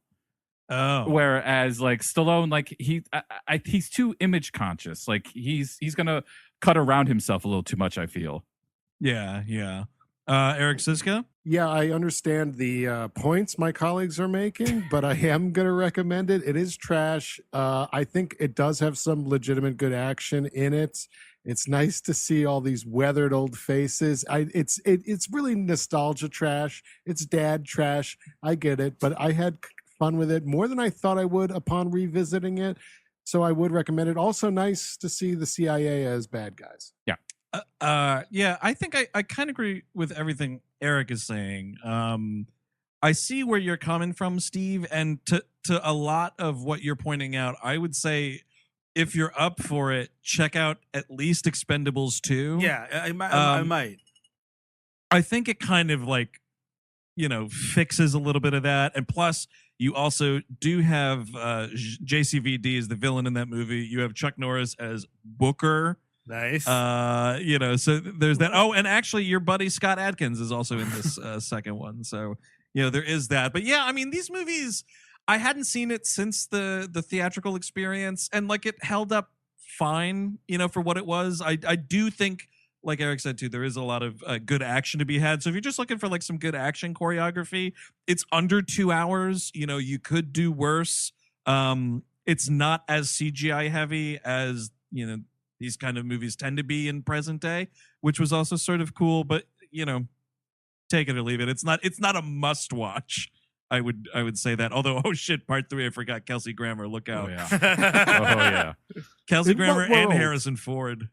I guess that was supposed to be a joke. Like, who's the most non-action person? Yeah, I don't understand like why they thought it was a good idea. Like he's never played a tough guy, really. Like even when he fell off that stage, he did it like a wuss.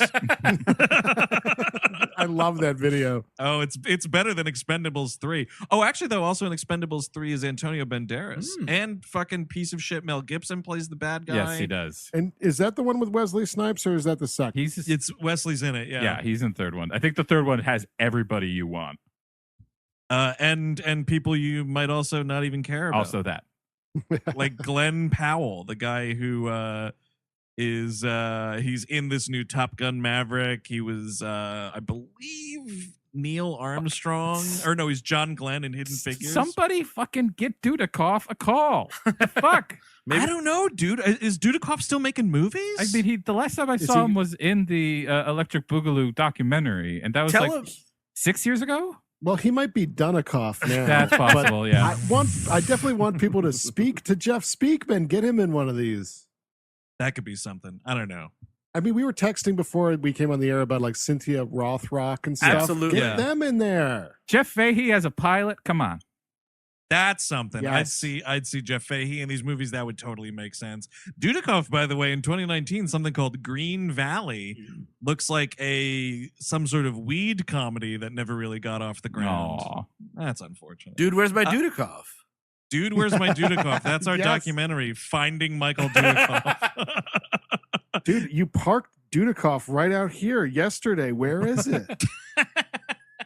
Your tattoo says dude. Yours says a cough. Dude, a cough. Dude, a cough. Dude, a cough. Oh, mercy me. American Ninja 1, and then American Ninja 2, and then American Ninja 4, and then... Sorry. I tried to rewatch American Ninja recently, and I found it a little dull, but I need to go back and give it a fair shake because I'm a sucker for ninja outfits in multiple colors, which is the American Ninja franchise has in spades. I would say, dude, you should check out, if you haven't, part 4. I believe the villain is a child molester who has a horrible death at the end of it. Eric, all you need to do, and this is what I would do occasionally, is type the word ninja into Amazon Prime and all this crazy shit shows up. Dude, it is a wild, wild ride. Check out Tubi. It's sort of like Pluto TV, but they got tons of movies, and I think American Ninja is living there lately. These excellent hacks to find your quality ninja movies online, folks. But that is going to do it for The Expendables from 2010, directed by Sylvester Stallone himself. If you would like more We Hate Movies, of course, check out WHMPodcast.com or head over to our Patreon, patreon.com/We Hate Movies. We've got a lot of stuff going on in celebration of the Summer Blockbuster Extravaganza and so on. A lot of things on the feed. Eric Siska, what's some of the stuff we're talking about this month? Oh Lord, what month is it? Is it July now? No, it's still June. Still June.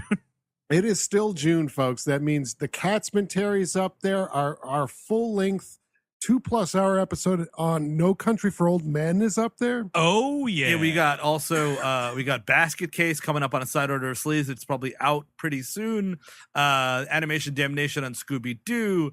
Gleep Glossary on Salacious Bikram. a ton of shit. Tons of stuff. So just be sure to check all that out. Also, big thanks to everybody who tuned in to our live commentary on YouTube and Switch, where we were talking over Can't Hardly Wait to raise awareness for our merch donation initiative. Of course, as we've said, all of our proceeds we receive in the year of 2020 will be going to Black Lives Matter and racial justice adjacent charities. So head on over to WHMpodcast.com and check out all that info if you'd still like to pitch in if you can. Still got a lot of year left, so we would greatly appreciate that. Now, Steve Sadek, the Summer Blockbuster Extravaganza, next week. We're in July, buddy. What are we talking about? In July. Hold on. And I'll go down on you. Wait, I'm pulling it up. What? So that's the Orson Welles bit where it's like, tell me how to emphasize in July, and I'll go down on you. Hold on, here it comes. I'm pulling it up. It is. Ooh, we are smoking because we're talking about The Mask. Oh shit, the Jim Carrey vehicle from the early 90s. Wow. Oh, wow. Does anybody recall the last time they watched The Mask in its entirety? I have not. I will say I was at a Comcast store canceling my subscription, and they had it on, and I got a little bit caught up. I was like, "Ooh, The Mask." Maybe I won't cancel my cable just yet. Jesus, is that Amy Asbeck? I gotta watch The Mask again. I'm excited to reevaluate this just because I remember liking it so much as a child. I loved it as a kid. Me too. Yeah. And it was like, I mean, I would honestly say the last time I have seen this movie in its entirety, I don't know, I think like In Living Color was still on the air. Wow. I mean, because like that movie was like what, like 93? Yeah, it sounds right. Something like it that. was early. Yeah. I mean, I saw it. It was whatever. I wasn't as obsessed with it. I think because part of the reason was it really freaked me out. Well, Fair. Yeah, I was a kid and I was like, I don't know about this one. I like the Pet Detective one better. We should mention, if you want more Mask content, in true We Hate Movies fashion, we've somehow done the sequel before the original. So there's an episode on the Son of the Mask if you check out our back catalog. for There sure. you go. So until next week when we are smoking, I'm Andrew Jupin. Steven Sadak. Eric Siska. Chris Cabin. Take it easy and put a fucking mask on, everybody!